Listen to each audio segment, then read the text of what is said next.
నమస్కారం. వీరగంధం సుబ్బారావు గారు. నమస్కారం. నాకు వీరగంధం అనగానే వెంటనే త్రిపుర్నేని రామస్వామి చౌదరి గారు గుర్తొస్తారు. వీరగంధము తెచ్చిన అరము వీరులెవరో తెలుపుడి అని. అసలు ఈ గంధం మరి త్యాగి గారు చెప్పడం గంధము అని చెప్పలేదు, గంధము పూయరుగా అన్నాడు. మరి ఇక్కడ చౌదరి గారి దగ్గరికి వచ్చేటప్పటికి వీరగంధం అయింది, ఒత్తు వచ్చింది. ఈ భాషా దోషాలు ఎవరివి అన్నది, అసలు భాష ఏ శబ్దం మంచిది అన్నది విమర్శించినప్పుడు గంధము చక్కగా ఉన్నప్పుడు దానికి ఒత్తు ఉండకండి. ఆ నామవాచకం కనుక వాడితే గంధము పూయరుగా, ఆ గంధాన్ని పోస్తాడు. ఈ నామవాచకం మీద వచ్చినటువంటి విశేషణం ఆ గంధం వాసన, అది రెండు కావచ్చు, సుగంధము కావచ్చు, దుర్గంధము కావచ్చు. కనుక అక్కడ ఒత్తు వస్తుంది. ఇక్కడ వీరగంధాన్ని, ఆ వీర రసాన్ని కూడా తీసుకుని మరి అప్పట్లో స్వాతంత్ర్యం కోసం ప్రాణాలను పెంచిన ఎవరైతే మహాయోగులు ఉన్నారో వాళ్ళని ఆహ్వానించడానికి చౌదరి గారు ఆ పదాన్ని ఉపయోగించారు. అయితే మరి వీరగంధం వెంకట సుబ్బారావు గారి చరిత్ర దగ్గరికి వచ్చేటప్పటికి నిజంగా ఆయన గురించి మనం మాట్లాడుకోవాలంటే, అంటే మీకు ప్రత్యక్షంగా కాకుండా పరోక్షంగా మీ గురించి మాట్లాడుకోవాలి అంటే, స్వశక్తి మీద ఆధారపడినటువంటి మనిషిగా, ఏ ప్రక్రియలో నిష్ణాతులో ఆ ప్రక్రియకు జీవితం మొత్తం ధారపోసి దానిలోనే పనిచేసి ఏది సాధించాలనుకున్నారో సామాజిక ప్రయోజనాన్ని దాన్ని పూర్తిగా సాధించిన తర్వాత కర్మయోగిగా ఏదో 60 సంవత్సరాలు నిన్నాయి, 70 సంవత్సరాలు నిన్నాయి, ఏదో మనం ఆశ్రమానికి వెళ్ళిపోదాం, ఇంత అయిపోయింది, మన జీవితం అయిపోయింది అనేటువంటి నిస్సత్వ, నీరసం, స్తబ్దత రాకుండా మనం ఏ విషయాన్ని సేకరించామో, జీవితం మొత్తం దేని మీద ఆధారపడి మనం జీవితాన్ని గడుపుకున్నామో, మనం సేకరించిన ఈ పరిజ్ఞానాన్ని మొత్తాన్ని మన చుట్టుప్రక్కల ఉన్నటువంటి సోదర మానవులకు అందించాలనేటువంటి చక్కటి ధ్యేయంతో మీరు జీవితాన్ని కొనసాగిస్తూ కర్మయోగిలా చేస్తున్నారు. మరి మీరు జీవితంలో ఎంత డబ్బు సంపాదించారో, ఎంత పేరు సంపాదించారో దేశ విదేశాల్లో, మరి సుబ్బారావు గారు అంటే ఎంత గొప్ప ప్రచారం ఉందో దాన్ని సార్థకం చేసుకోవడం కోసం ఏ హరికథను మీరు నమ్ముకుని దాని మీదే జీవితం మొత్తం గడిపారో దాన్ని నిర్మించడం కోసం ఒక చక్కటి గృహాన్ని నిర్మించి దానిలో ప్రతి సంవత్సరం కూడా 9 రోజులు కానివ్వండి, 7 రోజులు కానివ్వండి, అక్కడ వారి యొక్క పరిస్థితిని బట్టి సప్తాహం కానీ, వారోత్సవాలు కానీ, ఇట్లా నవరాత్రులు కానీ జరపడం, దానిలో పోటీలు ఇవన్నీ జరపడం, కొన్ని కుటుంబాలు దాని మీద నిలబడేట్లుగా మీరు కొంతమందికి జీవనాన్ని కూడా కలిగించడం అనేది నిజంగా మీ పరోక్షంలో పాదాభివందనం చేయవలసిన విషయం. ఎవరైనా ఇదిగో మనం చేసాం, ఇది చాలు, జీవితంలో ఇంతకన్నా ఏముంది అని అనుకోవడం కద్దు.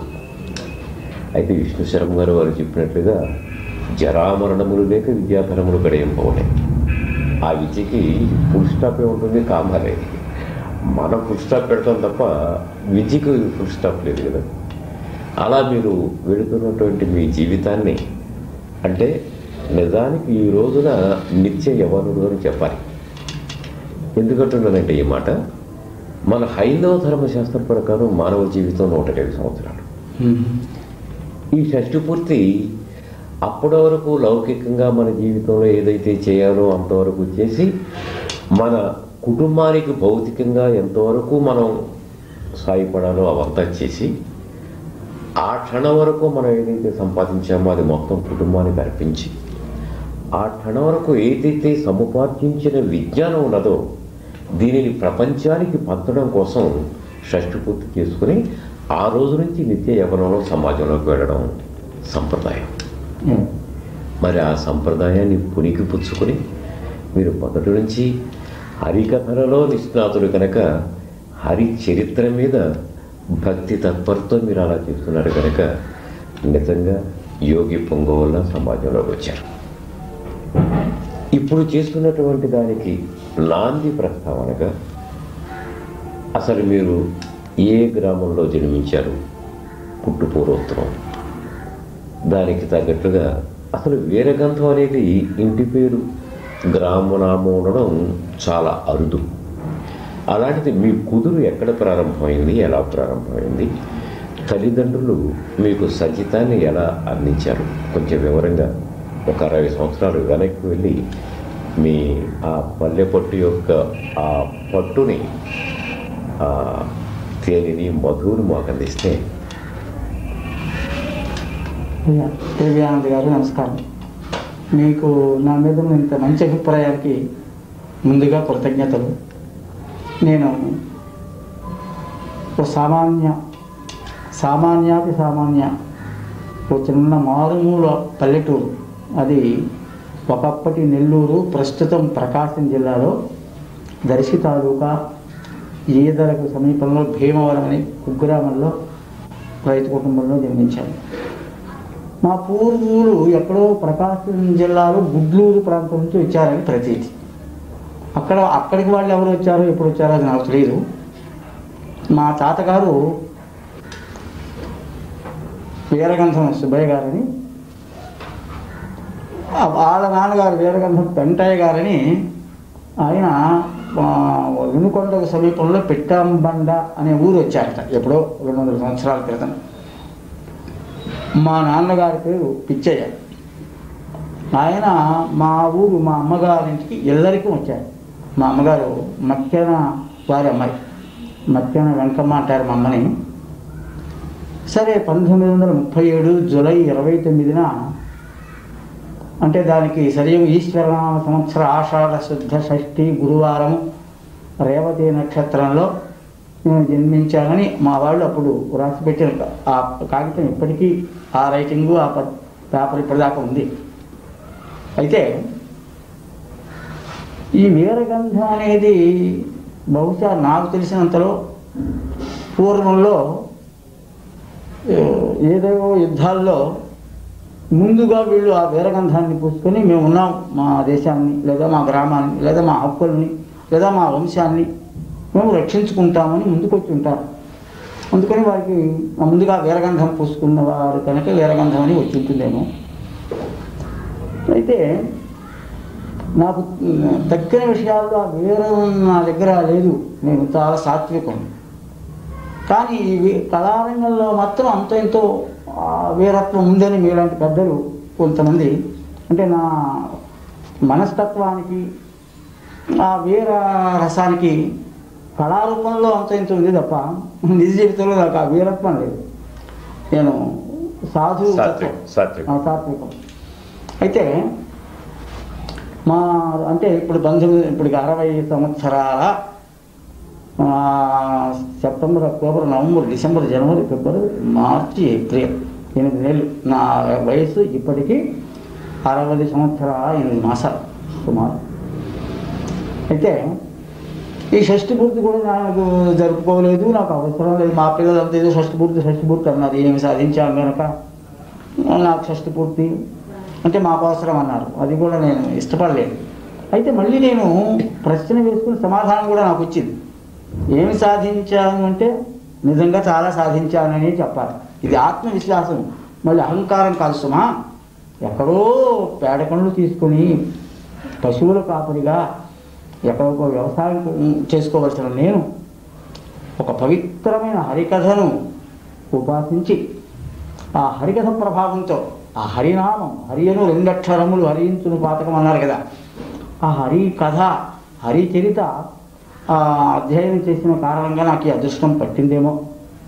అందుకే ఈ హరికథలో ఎప్పుడు చిన్నతనంలో ఏదో మామూలు చదువుకున్నాను. వీధి బడుల్లో మేము ఇసుకలో దిద్దుకున్నామండి. ఇసుకలో దిద్దుకున్నప్పుడు మాకు ఈ రాతి పలకలు లేవు, చెక్క పలకలు ఉండేవి. చెక్క పలకలు తేనె బలపాలు అని దాన్ని శుభ్రంగా దోసాకు పచ్చలు వాటితో కడిగి అది నెలకోసారి దాని మీద దిద్దుకునేవాడు. దాదాపు మాకు చాలా సంవత్సరాలు పుస్తకం తెలియదు. కొంతకాలం ఇసుకలో, తర్వాత పలక మీద అన్ని లెక్కలు, ఎక్కాలు, ఒంట్లు ఇవన్నీ మీద వాటి మీదనే వచ్చేవి. ఆ రోజుల్లో నెలకు ఒక్క రోజు సెలవు ఇచ్చేవారు, అమావాస్యకు. ఆ ఒక్కరోజు కూడా ఊరికే ఉంచేవారు కాదు. గజేంద్ర మోక్షంలో 4 పద్యాలు, బాలరామాయణంలో 2 శ్లోకాలు, లేకపోతే భాగవతంలో 2 పద్యాలు, ఇట్లా మళ్ళీ అవి బట్టి పెట్టాలి ఆ ఒక్క రోజులోనే. అలా గురువు గారి దగ్గర చిన్నప్పటి నుంచి. అయితే ఈ చదువు మామూలుగా చదువుకుంటూనే నాకు మరి మీలాంటి పెద్దల ఆశీర్వచనం, మా అమ్మ నాన్నల పుణ్యఫలమో, గతంలో ఏదైనా నేను సంచితంగా సంపాదించుకుంది ఏదైనా ఉందో ఏమో, కానీ ఈ గొంతు పుట్టుకతోనే ఇచ్చాడు. ఏదైనా పుట్టుకతోనే రావాలి. శృతి, లయలు, ఈ గాత్రము.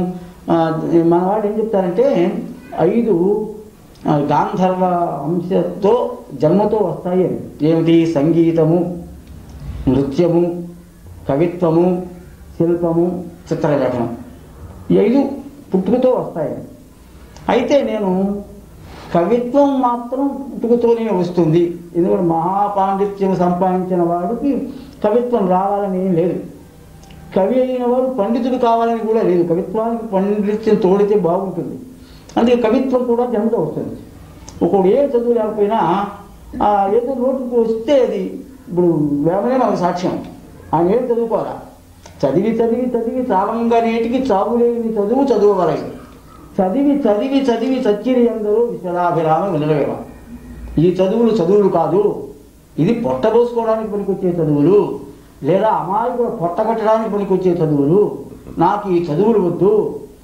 ఎందుకంటే పునరపి జననం పునరపి మరణం అని ఉంది కదా. చావడం పుట్టడం, చావడం పుట్టడం, జీవితం అంతా చావడం. ఎన్నిసార్లు చచ్చామో, ఎన్నిసార్లు పుట్టామో. నాకు ఈ చదువుల వల్ల ప్రయోజనం లేదు. చావు పుట్టుకలు లేని, అంటే జనన మరణ రహితమైన శాశ్వతాంగాన్ని ప్రసాదించే అలౌకికమైన బ్రహ్మ విద్య కోసం నేను చిన్నప్పుడు చదువుకోలేదన్నాడే. అందువల్ల ఏం చదువుకోకపోయినా నోటి నుంచి ఏది వస్తే అది కవిత్వం. అందువల్ల కవిత్వం కూడా జన్మతో వస్తుంది, పాండిత్యం నేర్చుకుంటే వస్తుంది. అలాగే శిల్పం కూడా. ఒక ఉలితో అట్లా అంటే చక్కని బొమ్మ తయారవుతుంది. అలాగే చిత్రలేఖనం. 10 ఏళ్ళు డ్రాయింగ్ నేర్చుకున్న ఒక మాస్టర్ గారు బొమ్మను ఇస్తే కింద పేరు రాసినా కూడా దాని స్వరూపం కనిపిస్తుంది. కానీ బజార్లో బొగ్గుతో పిచ్చివాళ్ళగా ఉంటాడు ఇలా అంటే అద్భుతమైన బొమ్మ తయారవుతుంది. అందువల్ల అది పుట్టుకతో వచ్చేది. అలాగే కవిత్వం, శిల్పం, చిత్రలేఖనం, సంగీతం. సంగీతం ఒకవేళ నేర్చుకుంటే శాస్త్రం వస్తుంది తప్ప పాడితే గాడిలు పారిపోతాయి. అందువల్ల అది కూడా జన్మతో రావాలి. పుట్టుకతోనే ఇక్కడ ఒక రీడు పెడతాడు కదా, జర్మనీ రీడు, ప్యారిస్ రీడు, ఇండియా రీడు, మొండమొప్పి రీడు, ఇది కూడా పెడతాడు దేవుడు. అది కూడాను దేవుడు పెట్టేదే తప్ప ఏ డాక్టరు ఏ ప్రయత్నం పూర్వకంగా అది ఇచ్చేది కాదు. అలాగే నృత్యం అన్నారు, కానీ నృత్యం నేర్చుకుంటే వస్తుంది. ఏమండి? నృత్యం నేర్చుకుంటే వస్తుంది. కానీ నేను దానికి పూర్వం ఏం చేశానంటే అందం అని చెప్పాను. అందం కూడా నేర్చుకుంటే రాదు, తయారు చేసేది కాదు. పుట్టుకతోనే ఒక్కొక్కళ్ళు అలా పుడితే గంటల తరబడి వాళ్ళని చూడాలనిపిస్తుంది. ఆ కన్ను, ఆ ముక్కు, ఆ చెవులు, అదంతా ఎంత ప్లాస్టిక్ సర్జరీ చేసినా జన్మతో వచ్చేది అందం. ఇందువల్ల ఈ 5 పుట్టుకతోనే వస్తాయి. అయితే నేను ఏ జన్మలో చేసుకున్న పుణ్యఫలము నాకు ఈ రీడు దేవుడు మంచిది ఇచ్చాడు. చిన్నప్పుడే నేను 5 ఏళ్ల పిల్ల వయసులో పాడుతుంటే అందరూ దగ్గరికి చెప్పుకునేవాడు, ముచ్చటగా పాటలు పాడించుకునేవాడు. సరే ఏదో వీధి బడిలో చదువుకున్నాను. చదువుకోవాలని కోరిక ఉంది, కానీ మాకు సమీపంలో ఎక్కడా స్కూల్ లేదు. ఏదో వీధి బడి, చెట్టు కింద కూర్చొని చెప్పేవాడు. ఆ రోజుల్లో మాకు 10 మైళ్ళ దూరంలో కారుమంచి అనే ఒక గ్రామం ఉంది, వినుకొండకు సమీపంలో. మా అమ్మ, మా అన్నయ్య చదువుకోలేదు. మా అన్నయ్యలు ఎవరికీ లేదు, మా ఊళ్ళోనే లేదు చదువులు ఆ రోజుల్లో. కాకపోతే ఏదైనా తెలుగు భారతము, రామాయణం, భాగవతం చదువుకోవడానికి మా కొంతమంది పెద్దలు ఉన్నారు. అంతేగాని ఈ లౌకికమైన ఇంగ్లీష్ చదువు లేదు.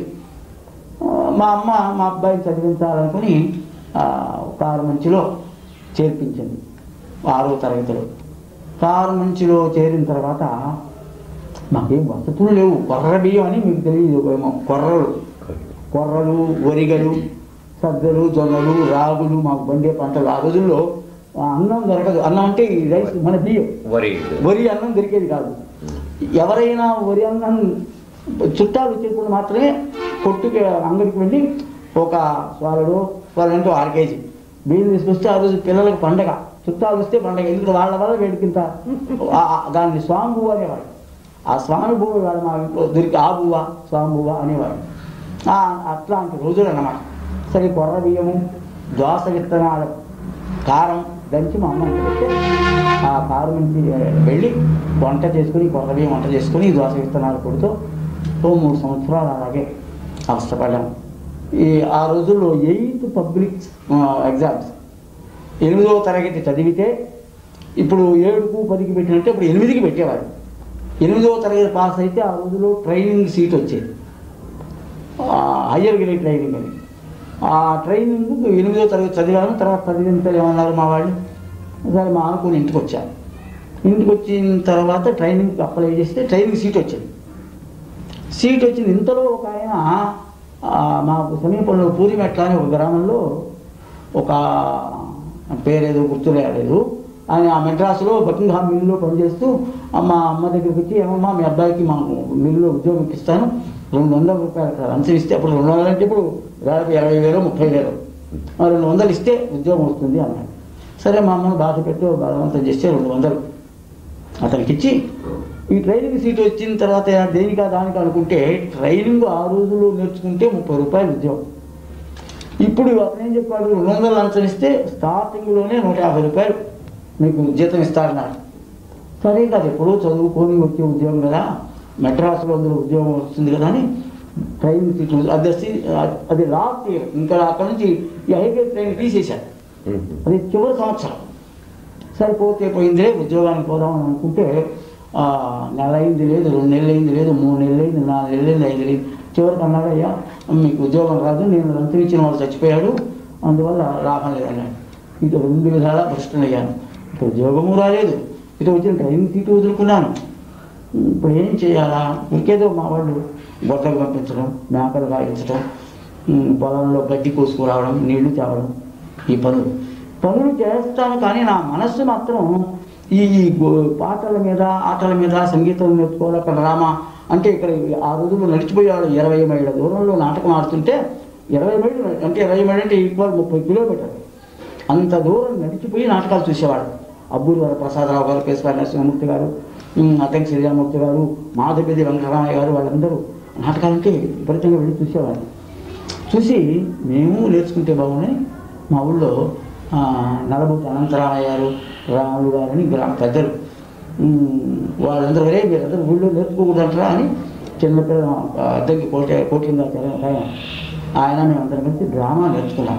డ్రామా కూడా ఎలా, అక్కడ కంభంపాడని ఒక ఊళ్ళో ఒక రామయ్య గారిని ఒక డ్రామా నేర్పుతుండేవాడు. ఆయన పిలుచుకొని జీతం ఇచ్చి పగలంతా పొలం పనులు చేసి వచ్చి రాత్రి అన్నం తిని మా వాళ్ళకు తెలియకుండా దొంగతనంగా రిహార్సల్స్కి వచ్చి తెల్లవారు రిహార్సల్స్లో ఉండి మళ్ళీ పొద్దున్నే పని చేసేవాడు. అట్లా భయంతో నాటకం నేర్చుకున్నాం. తులాభారం, మొట్టమొదట తులాభారం నాటకంలో నేను నారదుడి వేషం వేశాను. అదిగో అంబర తుంబి అనే పద్యం ఉంటుంది, బదిలీ కోర్స్ కాదు, ముత్తరా సుబ్బారావు గారు అనుకుంటున్నాను. తులాభారం నాటకం ఆ పద్యం చదివి అంబరం ఆకాశాన్ని దాటిందేమో అనుకునేవాడు. చక్కగా ఇలా పేరుగా ఉండేవాళ్ళు. నేను పాడుతుంటే ఎవరికి పాపం పిల్లవాడు చచ్చిపోతాడేమో అన్నట్టుగా ఉండేది. నాటకం బాగుంది మొత్తం మీద. మా ఊళ్ళో మొట్టమొదటిసారి నాటకం వేయడం అదే. అంతకుముందు ఈ స్టేజీ డ్రామాలు ఇవి తెలియదు. ఆ నాటకం ఆడిన తర్వాత పలానా వెంకమ్మ కొడుకు బాగా పాడాడు అనేసరికి అంతకుముందు చాలా నిర్బంధించే మా అమ్మ అప్పుడు మా నాన్న లేడు, సరిపోయాడు. మా అమ్మగారు పోనీ కాస్త పని చెప్పడం తగ్గించారు, పేరు వచ్చింది కదా అని. ఇది అవకాశంగా తీసుకొని మళ్ళీ ఈ రామాంజనేయత్వం డ్రామా నేర్చుకున్నాం. ఈ రామాంజనేయత్వంలో ఆంజనేయ వేషం వేశాను. దాంతో ఇంకా కాస్త మంచి పేరు వచ్చింది. బాగుంది, మా పిల్లవాడు బాగా పేరు తెచ్చాడని వాళ్ళు అప్పటికి ఎవరి దగ్గర నేర్చుకున్నారు? రామయ్య గారి దగ్గరే. మారేళ్ళ రామయ్య గారిని. పాపం ఆయన అన్ని చాలా ఆర్ట్స్ వచ్చాడు. మృదంగం వాయిస్తాడు, హార్మోనియం వాయిస్తాడు, పాడతాడు, వీధి నాటకాలు వేసేవాడు, భజనలు చెప్పేవాడు, మంచి సమర్థుడు. దాని దగ్గర రామాయణం నేర్చుకున్నాం. దాంట్లో పేరు రావడంతోనే ఆ చుట్టూ పల్లెల్లో డ్రామాలు నేర్చుకొని ప్రత్యేకించి నన్ను పిలిచేవాళ్ళు ఆ వేషాలు. మళ్ళీ ఆ ఊరు మా అమ్మ నాన్నతో, మా అమ్మగారితో, మా అన్నయ్య గారితో చెప్పి వెళ్ళేవాడిని. ఆ తర్వాత ఇంకా దాని మీద కండూతి పెరిగింది. ఇంకా ఇంట్లో చెప్పకుండానే వెళ్ళిపోవడం, ఎక్కడ నాటకం అంటే అక్కడికి వేషాలు వేసుకోవడం. కొన్ని చోట్ల నానా అవస్థలు పడ్డాం. ఈ డ్రామాల్లో పిలిచిన వాళ్ళు అంటే డబ్బులు మాకు ఇచ్చేవాళ్ళు కాదు, మాకు రంగు పూసుకుంటే చాలు, స్టేజ్ ఎక్కితే చాలు అనుకునే రోజులు కదా. ఆ నాటకాల దగ్గరికి వెళ్ళింది ఒక్కొక్క ఊళ్ళో టిక్కెట్లు కలెక్షన్ అంతా వసూలు చేసుకొని కాంట్రాక్ట్కి వెళ్ళిపోయేవాడు. ఆ తర్వాత మాకు రంగు దిప్పుకోవడానికి కూడా వాడు పలికేవాడు, నూనె కొట్టి కూడా దొరికేది కాదండి. అలా తిరిగి చివరికి అదే ఊరు ఉప్పరపాలెం అని, గంగిరెద్దుల ఉప్పరపాలెం అంటారు వినుకొండకి దగ్గర. ఆ ఊళ్ళో డ్రామా ఆడాం, రామాంజనేయం. నేను తుర్రపాటి ఆదినారాయణ గారు, ఇంకొక ఆయన పుట్టరాజు శంకర్రావు గారు, మేము అంతా నాటకం ఆడాం. ఆడితే నాటకం అద్భుతంగా ఉంది. మొత్తం కలెక్షన్ ఎంత అంటే 33 రూపాయల 3 అణాల ముక్క అని వచ్చింది. అవన్నీ చిల్లికాళ్ళు గంగిరెద్దుల వాళ్ళకి తీసి వేసేవాడు. వాళ్ళ దగ్గర ఉన్న డబ్బులు అవేగా, అవి తీసుకొని ఈ కాంట్రాక్టర్ 30 రూపాయలు కూడా లేడు, ఇంకా కొబ్బరి నూనె లేదు. వాళ్ళ ఇంటికి వెళ్ళి వీళ్ళింటికి వెళ్ళి అమ్మ కాస్త కొబ్బరి నూనె ఇవ్వండి చూసుకొని ఏదో బయటపడ్డాం. సరే మేడపి అని ఇంకొక ఊరు వెళ్ళాం డ్రామా. అక్కడ రామాంజనేయ మొదటి సీను ఇంకొక ఆయన వేశాడు. నాటకం బాగాలేదు, చదువులు లేవు పాపం, చాలా మొరకు వాళ్ళు. టికెట్లు మాత్రం బ్రహ్మాండంగా కొన్నారు, నాటకానికి వచ్చారు. నేను ఆంజనేయ వేషం వేసుకొని సిద్ధంగా ఉన్నా. మొదటి 2-3 సీన్లు ఏం బాగలేదు, జనమంతా బాల్ చేస్తున్నారు. ఇక నేను వద్దామని అనుకుంటుండేసరికి నాటకం అసభ్యంగా ఉంది. రాళ్ళు వేయడం, చివరకు కుర్చీలు ఎరగొట్టడం, స్టేజ్ మీదకి వచ్చి డ్రెస్ చింపి మమ్మల్ని అందరినీ కొట్టే పరిస్థితికి వచ్చారు. ఇంకా అక్కడ పారిపోయాం.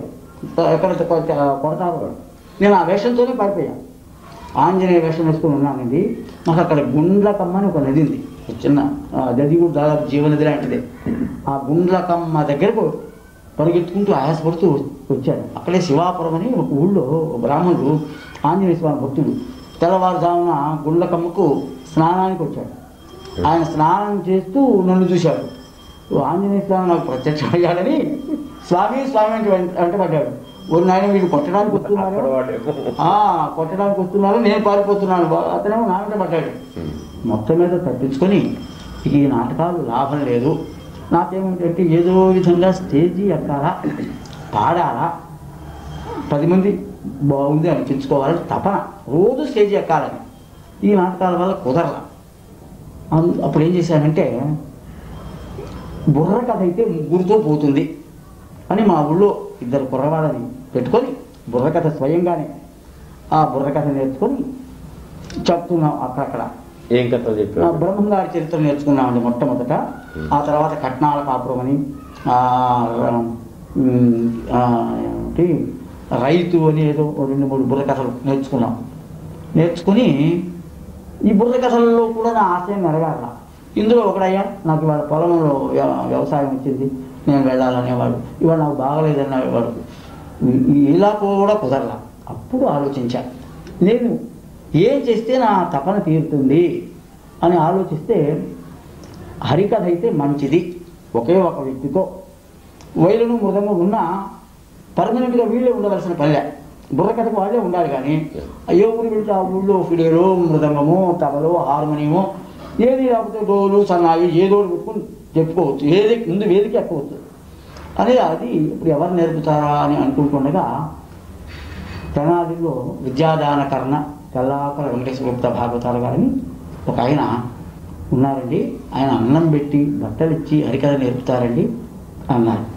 ఆయన మా సమీపంలో అద్దంకిలో భారతం చెప్తున్నారు. సరే తెల్లవారుజామున లేచి మా అమ్మ నాన్న వాళ్ళతో చెప్పకుండా ఇంకొక వెంకటేశ్వరుని, మక్కిన వెంకటేశ్వరుని మా మేనమాకుడు, వాడిని తీసుకొని 2 బయలుదేరి అద్దంకి వచ్చామండి. అద్దంకి వస్తే అక్కడ భోజనపల్లి లక్ష్మీనారాయణ గారు, మాకు డ్రామాల్లో హార్మోనియం వాయించాడు ఊరెత్తం కోటయ్య గారు, నాగభూషణం గారు, వీళ్ళందరూ అంతకుముందు పరిచయం. అయితే ఈ కోటయ్య గారు అనే హార్మోనిస్టులు వెంకటేశ్వర గుప్తా గారి దగ్గర తీసుకెళ్ళి, ఈ కుర్రాడు బాగా పాడతాడండి, మీ దగ్గర హరికథ నేర్చుకోవాలనుకున్నాను. సరే ఆయన ఏదో పాట పాడబ్బాయి అన్నాడు. పాడాను. డ్రామాటిక్ సంగీతం అద్భుతంగా పాడేవాడిని, చాలా బాగుంది. కానీ నాకు బుర్ర కథలు పనికొస్తాయి, మీసాలు, ఈ దూరపాలు పెంచాయి. నన్ను చూస్తే ఆయనకు ఒక రవిడీలాగా కనిపించింది. సరేనాయన, నువ్వు 1 ఏడాది ఎక్కడైనా భోజనం చూసుకొని నా దగ్గరికి రా, నీ మంచి చెడ్డలు చూసిన తర్వాత నేను అన్ని ఏర్పాటు చేస్తాను. సరే వెళ్ళాను. వెళ్ళి అక్కడ మా స్వంత ఊరు దక్షిణామూర్తి గారని, నూతలపాటి గారు దక్షిణామూర్తి గారని తెనాలికి సమీపంలో అంగలకుదురులో పూజారిగా ఉంటున్నాడు. నేను ఆయన దగ్గరికి వెళ్ళి, బాబాయ్ నేను హరికథ నేర్చుకోవాలనుకుంటున్నాను, నాకు ఇంత అన్నం ఎక్కడైనా పెట్టించమంటే, నీకేం పర్వాలేదురా నేను అన్నాను అని ఇంటింటికి తీసుకెళ్ళి, అమ్మ అబ్బాయి హరికథ నేర్చుకుంటున్నాడు, మీరు ఆ అన్నం పెట్టండి అని చెప్పారు. సరే అన్నం పెట్టి ఒక టిఫిన్ క్యారేజీలో ఇచ్చేవాడు. సాయంత్రాన్ని ఆ అన్నం తిని ఆ క్యారేజీ తీసుకొని పుస్తకం పట్టుకొని గురుగారి దగ్గరికి వెళ్ళాడు. మా గురుగారు ఏమన్నారు, ముందు అక్కడికి వెళ్ళిన వారాలు చెప్పుకోవడంగా ఉండే, వారాలు కూడా కాదండి, ఇది నా వారానికి తిరిగి రాదు. తిన్న ఇంట్లో మళ్ళీ తినే పని లేదు. రోజుకు ఒక ఊరు మొత్తం ఉంది కదా, ఇవాళ ఇంట్లో భోజనం చేయడం, పోతూ పోతూ ప్రక్క ఇంట్లో చెప్పుకోవడం, ఆ అన్నం తీసుకెళ్ళి తిని మరునాడు మళ్ళీ అక్కడ భోజనం చేయడం, ఆ మరునాడు ఆ ప్రక్క ఇంట్లో చెప్పుకోవడం, ఈ విధంగా ఒక ఏడాది.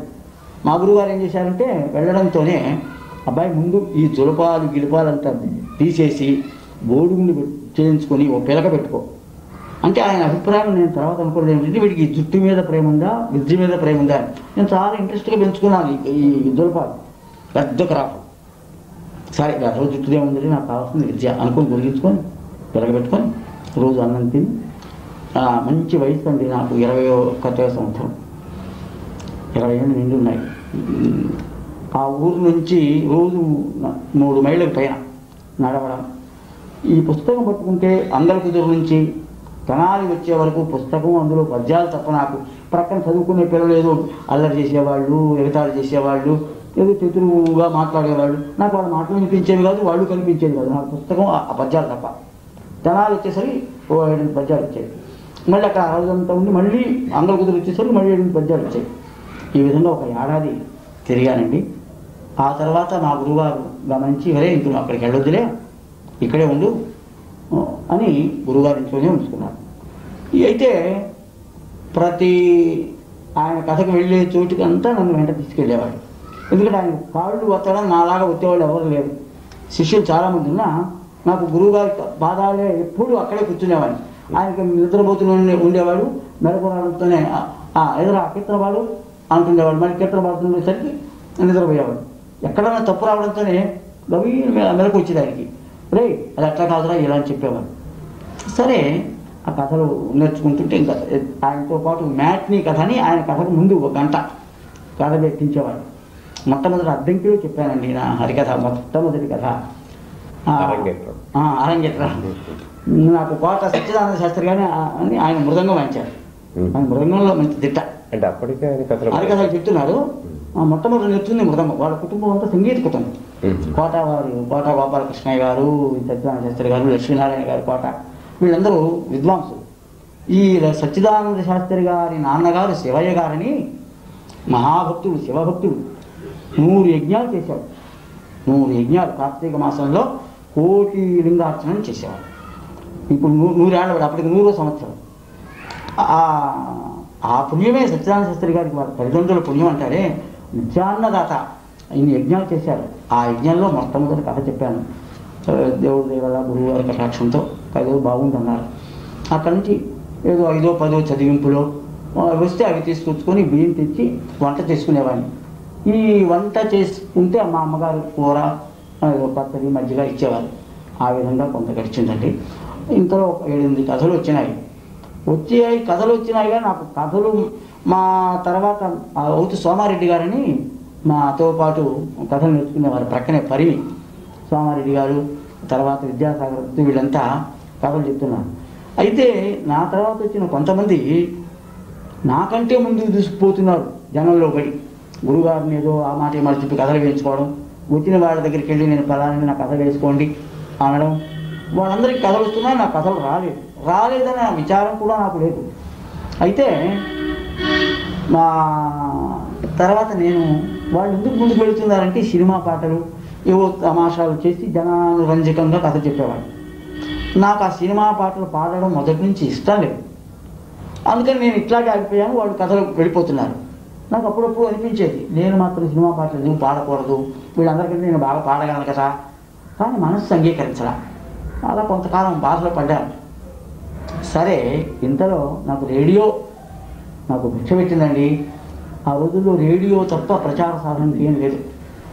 ఎప్పటి సంగతి దాదాపు 37-40 సంవత్సరాల క్రితం. 65లో నాకు మొట్టమొదటిసారిగా రేడియో ఆడిషన్కి పెట్టాను. దేవుడి ఆంజనేయ స్వామి దయ వల్ల నాకు సెలెక్ట్ అయింది. సెలెక్ట్ అయిన తర్వాత 1966 జనవరి 10వ తేదీ నా మొట్టమొదటి రేడియో హరికథ శ్రీకృష్ణ రాయబారం చెప్తున్నాను. ఈ నాటకాల్లో ఉండే అనుభవం ఉంది కదా, ఈ నాటకానుభవంతో పద్యాలు హృదయంగా పాడాను. ఏదో బాగుందని అనిపించుకున్నాను. కథలో కథ బాగుంది. బహుశా మీకు గుర్తే ఉంటుంది. మీరే ఉభయ కుశలోపరి శ్రోతల ఉత్తరాలకు జవాబులు అని శీర్షికతో వారం వారం ఈ కార్యక్రమాల గురించి చెప్తుండేవారు. అప్పుడు మీరు నాకు బాగా గుర్తన్నమాట. ఇటీవల శ్రీకృష్ణ రాయబారం కథ చెప్పిన వీరగంధ వెంకట సుబ్బారావు గారి గురించి కథ చాలా బాగుందని రాష్ట్రేతర ప్రాంతాల నుంచి కోకొల్లలుగా ఉత్తరాలు వస్తున్నాయని చెప్పారు. అది అప్పటికి మన ఒరిస్సా ప్రాంతాల నుంచి కూడా తెలుగు వాళ్ళు ఉత్తరాలు రాసేవారు, మద్రాసు నుంచి వచ్చేవి. అప్పుడు ఇదొకటే శాసనం. ఆ స్టేషన్ కూడా హైదరాబాదు విజయవాడ 2 స్టేషన్లు ఉండేవి. ఇక్కడ చెప్పినప్పుడు అక్కడ కూడా రిలే అయ్యాయి 2 కేంద్రాల నుంచి. ఈ 2 కేంద్రాల నుంచి రిలే అయితే ఇక ఆంధ్ర ప్రజలందరూ వింటారన్నమాట అర్థం. అటు మనకి మైసూరు, బెంగళూరు, మద్రాసు, ఒరిస్సా ఇవన్నీ కూడా మనని ఫాలో అయ్యారు. దాదాపు తెలుగు వాళ్ళందరూ వినేవాడు. అప్పుడు అది తప్ప మరొక సాధనం లేదు. ఈ టీవీలు ఇంకివి, ఆ రేడియో కూడా ఊరికి ఒకే ఒక రేడియో ఉండేది, పంచాయతీ రేడియో. ఆ రేడియో దగ్గరికి సాయంత్రం 6 అయ్యేసరికి అందరూ అక్కడికి చేరేవాడు. ఇక రాత్రి 9ంటికి హరికథ అంటే 9 గంటలకు మొత్తం వచ్చి కూర్చునేవాడు. అది నాకు మొట్టమొదటి ఒక దివ్యానుభూతి. ఆ కథ విన్న ప్రతి వాళ్ళు నా అడ్రస్ తెలియదు కదా, రేడియో స్టేషన్కి రాసేవారు, పలాని వారి కథగా బాగుందండి, ఆయన ఎక్కడ ఉంటారని. మీరేమో ఆ లెటర్ మాకు పంపించేవాడు మా అడ్రస్కు. ఆ కథ ద్వారా కాస్త అక్కడక్కడ కథలు చెప్పడం, చెప్పిన చోట ఏదో అంత బాగుంది అనిపించుకోవడం ఇలా జరిగిందండి. తర్వాత నెక్స్ట్ డే 68 ఫిబ్రవరి 13వ తేదీన మళ్ళీ హరికథ జరిగింది, ద్రౌపది మాన సంరక్షణ. అది 2వ కథ. అది అప్పట్లో తమకు తెలిసే ఉండొచ్చు, కౌండిన్య గారని ఆంధ్రప్రభలో వారం వారం ఆకాశవాణి అని రేడియో కార్యక్రమాల మీద సమీక్ష రాస్తుండేవారు. స్టేషన్ డైరెక్టర్గా డాక్టర్ వీరభద్రరావు గారు ఉండేవారు. వారు కౌండిన్య అనే పేరుతో ఆంధ్రప్రభలో ప్రతి వారం కూడా సమీక్ష రాసేవారు. అది నా అదృష్టం. ఆయనకు మంచి సంకల్పం కలిగిందో, మంచి అభిరుచి ఉన్న మనిషి సమీక్షని నిష్పక్షపాతంగా చేయగలరు. ఏదైనా తప్పు ఉన్నప్పుడు నిర్మోహమాటగా చెప్పడం చేసేవారు. అది ఎలా రాశారంటే, ఆ రేడియో ద్వారా ఎన్నాళ్లకు మంచి హరికథ విన్నామా అనిపించింది. వచనం నిర్దిష్టంగాను, భాష సరళంగాను ఉండి చాలా రక్తి కట్టించింది అని చెబుతూ ఈ కొన్ని చిన్న విమర్శలు ఏమిటంటే,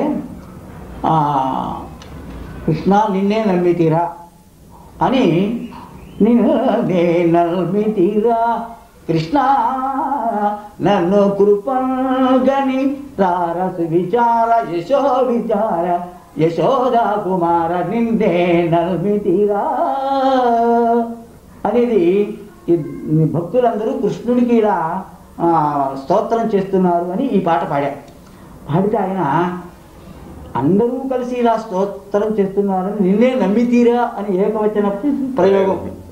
అది నిన్నే నమ్మితీరా నమ్మితీరా అనడం కొంచెం బాగలేదు, లోటు ఉంది. ఆ తర్వాత మంగళం పాడేటప్పుడు ఆ కృష్ణుడికి ఇలా మంగళం పాడుతున్నారని ప్రహ్లాద నారదాది భక్తులు పొగడుచుండగా నీ నామరూపములకు, ఇది కృష్ణుడికి మంగళం పాడుతున్నారని రామపరమైన మంగళం పాడటం సముచితంగా లేదు. అది కూడా లోపం. ఇవన్నీ చెప్తూ మృదంగం వాయించిన వారు తన చేతి బలాన్ని బాగా చూపించారు, పాటకు కొంత అడ్డం వచ్చింది అని మృదంగాన్ని. ఆ తర్వాత ఈ కార్యక్రమాన్ని పరిచయం చేసిన సోదరికి ధకారం పలకదు, వీరగంధం అనేదానికి వీరగంధం. అలాగే ద్రౌపది మాన సంరక్షణ కథ, ద్రౌపది మాన సంరక్షణ అది ద్రుపదరాజు కుమార్తె ద్రౌపది అవుతుంది కానీ ద్రౌపది కాదు. ఈ లోటు ఆకాశవాణి వారిది అని ఆ వారం వారం అంతా నా కథల గురించే రాశారు. సరే, అది మళ్ళీ ఒక మలుపు నా కళా జీవితానికి. సరే, అలా రేడియో ద్వారా 4 ప్రాంతాలకు పరిచయం అయినాయి. ఏదో పిలుస్తున్నారు. పోతుంది ఏదో బాగానే అనుకూలంగానే ఉంది. ఇంతలో 1960లో మ్యారేజ్ చేసుకున్నాను. ఒక సామాన్య అక్కడ మీ ఊరు నుంచి తెనాలి రావడం ఎలా జరిగింది, ఎందుకు జరిగింది? అదే తెనాలి. అప్పుడు నేనేం చేస్తుండేవాడిని అంటే, మా గురువుగారు రామయ్య గారు, మారేడ రామయ్య గారని డ్రామా నేర్పారన్నానే, ఆయనతో పాటు ఆయన అనేక విద్యలు వచ్చు. మృదంగం వాయిస్తారు, హార్మోనియం వాయిస్తారు. ఆయనతో పాటు తిరిగితే కాస్త మృదంగం వస్తుంది, హార్మోనియం వస్తుంది అని ఆయనతో తిరుగుతుండేవాడిని. ఆయన ఏం చేసేవారు, మరి అది ఎందుకు అలా జరిగిందో, మృదంగం వాయించుకుందాం పొద్దుగుపులేదేనా తర్వాత వాయించుకుంది కానీ హార్మోనియం తీసుకుంటే ఏమయ్యా నీకు ఇదే పిచ్చి తీసి అవతల పెట్టమనేవారు. హార్మోనియం చెడిపోతుంది అనుకునేవారు. లేకపోతే మరి కారణం ఏమిటో, ఇక నేను ఎందుకు వచ్చినట్టయ్యా నీతో, మృదంగం నేర్చుకుంటే మృదంగం పాడైపోతుంది, హార్మోనియం పాడైపోతుంది, నీ దగ్గర ఎందుకు అని అంటే, అందులో ప్రక్క ఊళ్ళో డ్రామా నేర్పు అన్నాను. 50 రూపాయలు నెలకి అన్నం పెట్టి డ్రామా నేర్పితే 50 రూపాయలు ఇస్తారు. 10 రోజులు 15 రోజులు ఉన్నాను. నేను 50 కోసరము 100 కోసరం నేను రాలేదు. నేను కళా తపన, ఆ కళాకండూతి నేను నేర్చుకోవాలా, ఇది నేర్చుకునే వయసు అని వాళ్ళతో చెప్పకుండా వాళ్ళ దగ్గర నుంచి ఒక 20 రూపాయలు తీసుకొని నేను మళ్ళీ వస్తానయ్యా ఇంటికి వెళ్తానని ఆ 20 రూపాయలు తీసుకొని తెనాలి వచ్చేసాను. తెనాలి వచ్చిన తర్వాత సరే మామూలు గురువు గారు ఇందులో పడిపోయారు. ఆ తర్వాత రేడియో ద్వారా కథలు వస్తున్నాయి, పెళ్లి చేసుకున్నాను. తెనాలిలోనే ఆ రోజుల్లో 10 రూపాయలు చిన్న ఇల్లు అది తీసుకొని 10 రూపాయలు, ఇంకో 10 రూపాయలతో నెలా కట్టేది. 10 రూపాయలు ఇంటి అద్దె, 10 రూపాయలు పై ఖర్చు గడిచిపోయేది. సరే అట్లా అట్లా అట్లా ఏదో అక్కడ నుంచి 10 రూపాయల దగ్గర నుంచి 40 రూపాయలకు ఒక ఇంట్లో ఉన్నాను. ఆ తర్వాత 70, 80 సరే దేవుడి దయ వల్ల భారతం కంప్లీట్గా నేర్చుకున్నాను. అయితే ఇక్కడ జీవిత భాగస్వామి దగ్గరికి వచ్చేటప్పటికి ఆవిడ మీ మేనర్ బంధుత్వాలైనా బయట? బంధువులేనండి. వాళ్ళు బాగా సంపన్న కుటుంబం, మాకు దగ్గర బంధువులే. మా అమ్మగారు వెళ్ళి అయ్యా మా అబ్బాయికి పిల్లలు ఇస్తారా అంటే వాళ్ళు అన్నారు, ఈ లైట్లు మోసుకుంటూ ఊరు తిరిగే వాడికి మేము ఇవ్వమమ్మా, మాకు కాస్త ఏదైనా కష్టపడి వ్యవసాయం పనిచేసుకునే వాళ్ళకి ఇవ్వాలనుకున్నాం అని వాళ్ళు ఇవ్వమన్నారు. సరే అదే ఊరు హరికథకి వెళ్ళాను నేర్చుకుని. నా హరికథ వినలే వాళ్ళంత వరకు. ఒక వారం రోజులు అయ్యేసరికి ఊళ్ళో వాళ్ళందరూ చాలా అభిమానంగా చూడటం. అప్పట్లో దాదాపు ఎన్ని రోజులు చెప్పేవాళ్ళని ఒక గ్రామంలో? గ్రామంలో 10 రోజులు 15 రోజులు చెప్పేవాళ్ళం. మేము ముందుగా ఇంత డబ్బు ఏమి ఉండదు, ఓ 15 రోజులు కథలు చెప్పడం.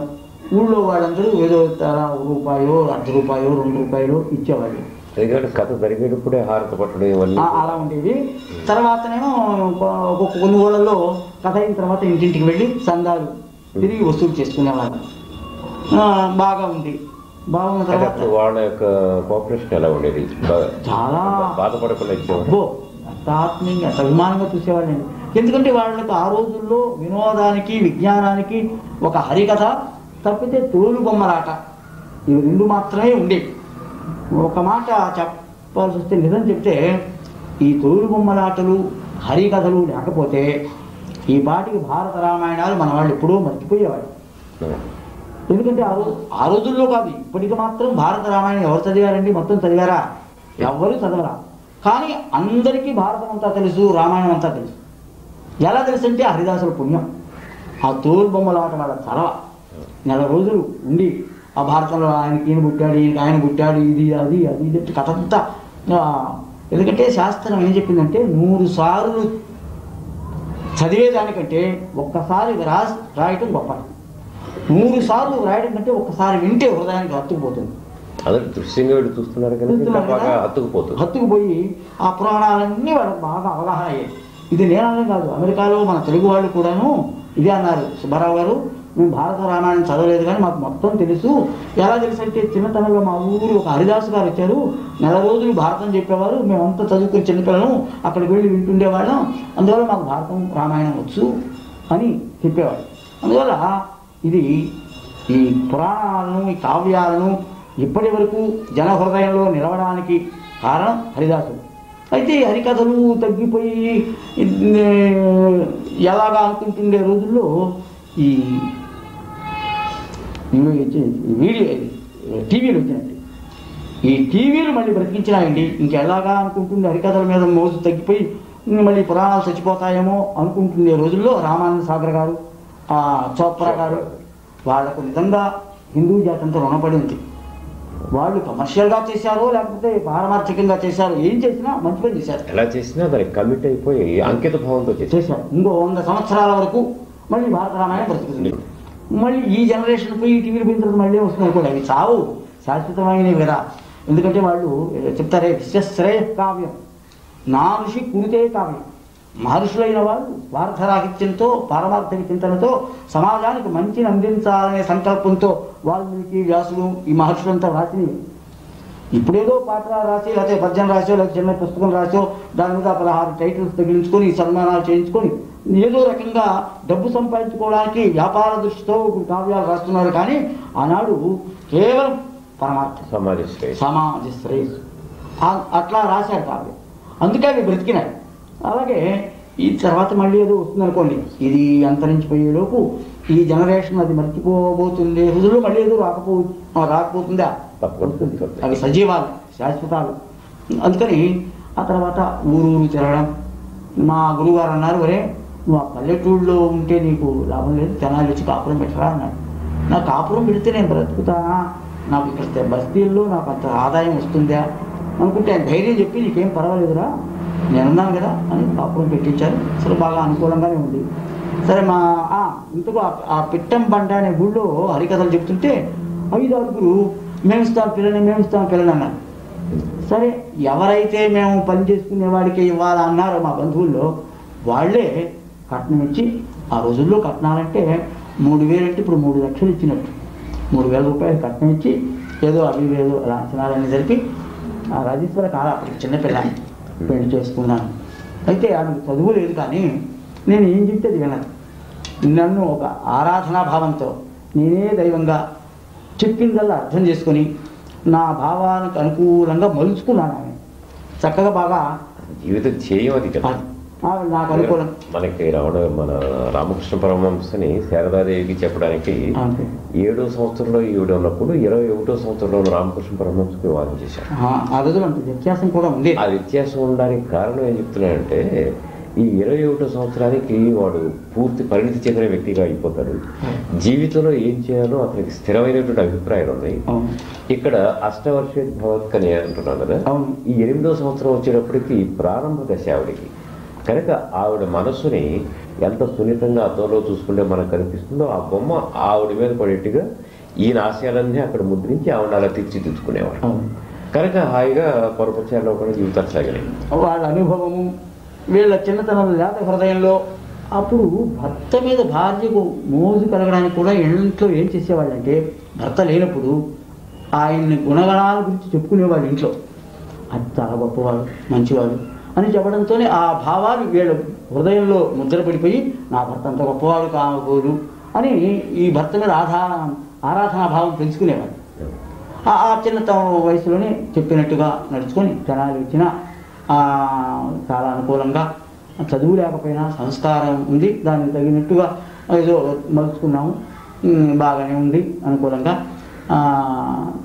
అప్పటికి 4 పిల్లలు, 3 మగపిల్లలు, 1 ఆడపిల్ల. మేము తిరుమల శెట్టి వెంకటేశ్వర గారిని ఒకరింట్లో అద్దెకుంటున్నాం. మళ్ళీ గర్భం వచ్చింది ఆయనకు 5వసారి గర్భం వస్తే ఎరుగు పొరుగు వాళ్ళు ఏం చేశారంటే, అమ్మా ఇంకెందుకు ఈ రోజుల్లో 4 పిల్లలు ఎక్కువ, ఇంకెందుకు తీసేయించుకోమన్నారు. ఆమె పోనీ ఏ డాక్టర్ను సలహా సంప్రదింపులు జరిగితే కాస్త జాగ్రత్తగా తీసేవాళ్ళు. అలా కాకుండా ఈ మొరట వైద్యం, మంత్రసానులు అనేవాళ్ళు ఉండేవాళ్ళు.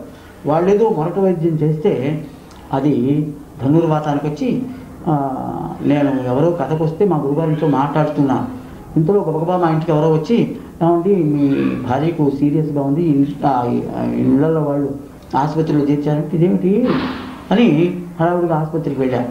ఆసుపత్రికి వెళితే చాలా బాగా మాట్లాడుతుంది, అనుకూలం. ఏమిటి ఇంత బాగా మాట్లాడుతుంది? డాక్టర్ గారు ఏమన్నారు, ఏమండి ఇక లాభం లేదు, మీరు ఎక్కడికన్నా గుంటూరు తీసుకువెళ్ళండి, లేకపోతే పల్స్ అందడం లేదు, ఇక బ్రతకడం కొంచెం కష్టం అన్నారు. ఈవిడ బాగా మాట్లాడుతుంది. నా అభిప్రాయం ఏంటంటే డాక్టర్లు ఇంకా బాగలేదని చెప్పి డబ్బు ఎక్కువ ఉండడానికేమో ఇంత తెలివిగా మాట్లాడుతుంది అని. ఏమండి చాలా బాగా నాకు తెలుసండి, లాభం లేదన్నాను. సరే దగ్గరికి వెళ్ళి నిల్చుంటే శరీరం అంతా అలా స్పృశించి, నేను ఇక బ్రతకనయ్యా, పిల్లల సంగతి కూడా ఆవిడకి పట్టదు. పిల్లలు కూడాను ఇంట్లో ఉంటే నేను ఉన్నంతసేపు పిల్లల్ని బయటికి పంపించేది. అంత ఆ కాసేపు అయినా నాతో గడపాలనే తపన. సరే మాట్లాడుతూనే ప్రాణం ఇచ్చింది. ఇక ఇది ఏ ప్రాంతం అండి? తెనాలిలోనండి. అది 1975 మార్చి 25న సాయంత్రం 8 గంటలకు ఆమె ప్రాణం ఇచ్చింది. ఇక ఏమిటి జీవితం అంతా ఒకసారి అయోమయ స్థితిలో పడిపోయింది. భగవంతుడా, ఎక్కడో అనామకంగా ఉండేవాడిని ఈ స్థాయికి తెచ్చావు, మళ్ళీ ఇక్కడి నుంచి ఇంత పెద్ద దెబ్బ కొట్టావు. జీవిత భాగస్వామి, అందులో అనుకూలవతి, అనురాగంవతి, ఆ భార్యను దూరం చేశావే, నేను ఏం చేయాలని ఒక్కసారి చాలా ఏడ్చాను. ఆ ఆంజనేయ స్వామిని నేను పూజించామని ఎక్కువగా, నాకు ఆంజనేయ స్వామి అంటే చాలా ఇష్టం. ఆ డాక్టర్ గారు ఆసుపత్రిలో ఆంజనేయ స్వామి పట్టం అంటే పీకి అవతల పారేసి, నువ్వు దేవుడు వాడిని, నేను నీకేం అపకారం చేశాను, నేను ఎవ్వరికి మనసా వాచా కర్మలను చెడు చేయలేదు, నాకు ఇంతలా బాధ దెబ్బ ఎందుకు కొట్టావని ఏదో ఆవేశం అనుకోండి. సరే ఆమెని అప్పటికప్పుడే కారు తీసుకొని మా సొంత ఊరు చేర్చిన తర్వాత అంత్యక్రియలు అయిపోయినాయి. ఇది ఎక్కడ పుట్టిందో, ఎందుకు పుట్టిందో, నా ప్రారంభమో మరి కారణం ఏమిటో తెలియదు. ఆమె ఆత్మహత్య చేసుకుందని, లేకపోతే కొడితే చచ్చిపోయిందని ఒక దైవపరాని అపవాదం నా నెత్తిన వేశారు. భార్య పోయి, అప్పుడే రాసుకున్నాను, భార్య పోయి బ్రతుకు భారమై విలపించి కనులు వాచిపోవ కనలు నట్టి పురుషుందని సానుభూతి చూపకపోగా నవ్వుతుందురు పాప నరులు పరులు. భార్య తల్లి తండ్రి, భార్యయే సర్వంపు, భార్య తోడు నీడ భర్తకెప్పుడు, భార్య లేని బ్రతుకు పాపిష్టి బ్రతుకురా విరగంధు మాట వెళ్ళబాటు. చిన్నతనంబున చేర్చి లాలింపుతూ అన్న వస్త్రములిచ్చి అమ్మబరోజు, అన్ని సౌఖ్యములిచ్చి ఆది కాపాడుగా, భార్య కన్నా వేరు భాగ్యమేలా అంటే ఏవో పద్యాలు చెప్పుకున్నాను. మా గురువుగారు అన్నారు, ఇది ఆ అంతర్జాతీయ మహిళా సంవత్సరం, ఇది ఈ పద్యాలు బాగున్నాయిరా, లేకపోతే ఇంకో కొన్ని రాయరా అన్నారు. దాదాపు చాలా పద్యాలు రాసుకున్నాను. అప్పుడు ఈ అపవాదం ఏమిటిది? చెయ్యని తప్పుకు శిక్ష, చెయ్యని తప్పుకు శిక్ష, అది మామూలు శిక్ష కాదు. అందులో నా హరికథలు కూడా ఎలా ఉండేయంటే మొదటి నుంచి నుండి కాస్త అభ్యుదయంగా నేను ఆచరించి సమాజానికి సంస్కరించాలని తపన. సమాజాన్ని సంస్కరించాలంటే ముందు నేను సంస్కరింపబడాలి, నేను దోషరహితున్నది చెప్పాలి. నేను మంచి మాట చెప్పాలనుకున్నప్పుడు నాలో అది ఆ చెడు లేకుండా చెప్పితేనే అది హృదయానికి హత్తుకుంటుంది. ఇప్పుడు నేను ధైర్యంగా ఎలా చెప్పాలా, వీళ్ళందరూ ఇలా అంటుంటే నేను అది ఎలా చెప్పడము, నేను ఎట్లా సమాజానికి నీతిని చెప్పాలా అని, ఎందుకు నాకు ఇంత పరీక్ష అని చాలా కుమిలిపోయాను, బాధపడిపోయాను ప్రతి క్షణం. అయితే ఇది ఎలా ఉండగా 1967వ సంవత్సరంలో పొన్నూరుకు సమీపంలో పచ్చలతాడిపర్రు అని ఒక ఊరుంది. ఆ పచ్చలతాడిపర్రు అంతా కమ్యూనిస్టు ఊరు. మా సోదరుడు ఒక ఆయన బోడిపూడి వెంకటేశ్వరరావు గారిని, ఆయన కమ్యూనిస్టు, మంచి హరికథ కళాకారుడు. ఈ కమ్యూనిస్టు పార్టీలో ప్రచారానికి ఆయన ఎక్కువగా ఉపయోగించుకునేవాడు. ఆయన జైలులో పడి నానా బాధలు పడ్డవాడు. ఆయన ఒరే తాడిపర్రులో హరికథలు చెబుదాం రారా అని తీసుకువెళితే కథలు చెబుతూనే ఉన్నాము. ఎలా జరిగినాయంటేనండి, ఆ ఊళ్ళో నాస్తికులుగా ఉండి గుళ్ళను పాడుపెట్టి ఆ మాన్యాలన్నీ తింటూ దేవుడు లేడనుకునే ఆ ఊళ్ళో ఎవరైతే దేవుడు లేడని ప్రచారం చేశారో వాళ్ళందరూ మా వెంట ఉండి ధాన్యం మోయడం, మాకు ఆ భోజనాలు పెట్టించడం, మాకు ఇంత సేవ చేయడం, ఈ మొత్తం మీద ఆ ఊళ్ళు పునరుద్ధరింపబడ్డాయి. అదే సమయంలో ఆ ఊళ్ళో దాసరి కృష్ణమూర్తి గారు, సామ్రాజ్యం గారని ఒకళ్ళు ఉన్నారు. చాలా పేద కుటుంబం. ఏదో కట్టె పుల్లలు అంటే కేజీ 2 కేజీలు పొయ్యిలో పొలలు అమ్ముకుంటూ జీవిస్తుండేవాడు. ఓ పూరిపాక. ఈయనకు వాళ్ళు బాగా పరిచయం, మా బోడిపూడి వెంకటేశ్వరరావు గారికి. సరే ఆ ఇంట్లో మనకు ఉండడానికి వసతి ఏర్పాటు చేశారు. అప్పుడు లక్ష్మీ పార్వతి 9వ ఏడో 10వ సంవత్సరము ఉంటూ ఉండగా, ఎవరే నువ్వు ఏం లోటు లేదు కదా, ఈ పిల్లని కాస్త చదివించరా, మంచి చురుకైన పిల్ల అన్నాడు. సరే ప్రక్కనే పొన్నూరులో సంస్కృత కాలేజీ ఉంది, భావనారాయణ స్వామి సంస్కృత కళాశాల. దాని ప్రిన్సిపాల్ గారు ప్రభాకర శ్రీకృష్ణ భగవాన్ గారని తమకు తెలిసే ఉండొచ్చు. ప్రభాకర ఉమామహేశ్వర పండితుల వారి కొడుకు, ఆయన ప్రిన్సిపాల్.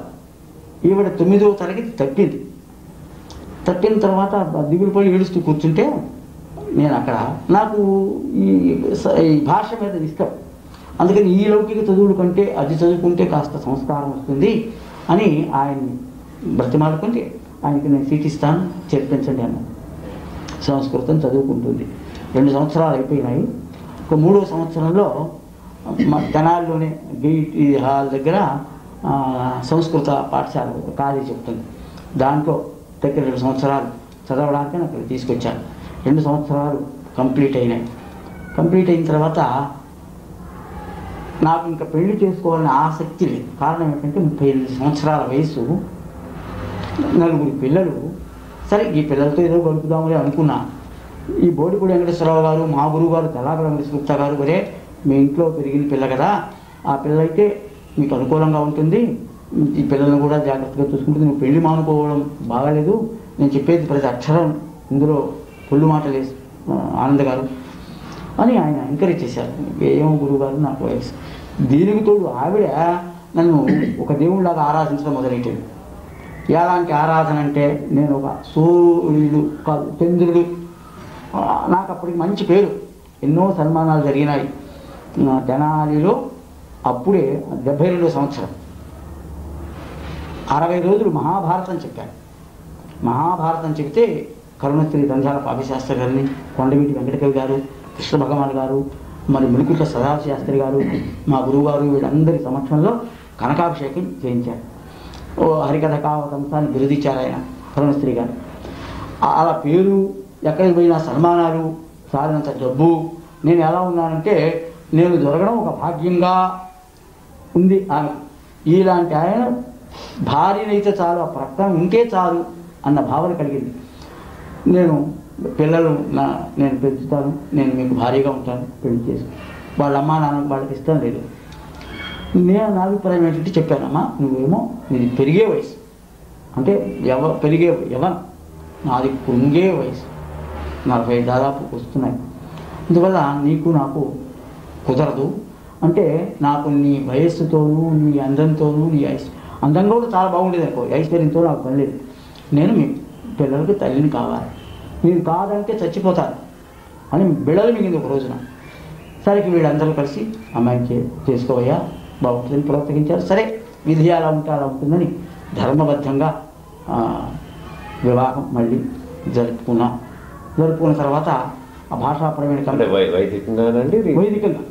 వైదికంగా చక్కని పురోహితుల వారిని తీసుకొచ్చి శాస్త్రోక్తంగా వెంకటేశ్వర స్వామి దేవాలయంలో మా బంధువులు, వాళ్ళ బంధువులు అందరి సమక్షంలో చాలా బాగా వివాహం జరిగింది.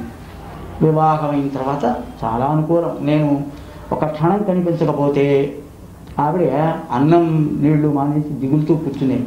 నేను కథకు వెళ్ళి వచ్చేంత వరకు మళ్ళీ అలాగే ఉండేది. అలాగే పిల్లలను కూడాను చాలా బాగా పెంచింది, ఇందులో సందేహం లేదు. పిల్లల్ని ఎంత ఆరాధన, ఎంత నా మీద గౌరవం అంటే, ఒక పిల్లవాడు పుట్టాడు 78లో. పిల్లవాడు పుట్టిన వెంటనే ఆపరేషన్ చేయించు. అదేమిటి అంటే నాకు 4 పిల్లలు ఉన్నారు కదా, వీటితో 5. అప్పటికి మీ పెద్ద అబ్బాయి వయసు ఎంతండి? పెద్ద అబ్బాయి వయసు 76. పెద్దవాడ చిన్నవాడండి? చిన్న 76 అంటే అప్పుడు వాడికి 13 సంవత్సరాలు, పెద్ద అబ్బాయి 13 ఏళ్ళు.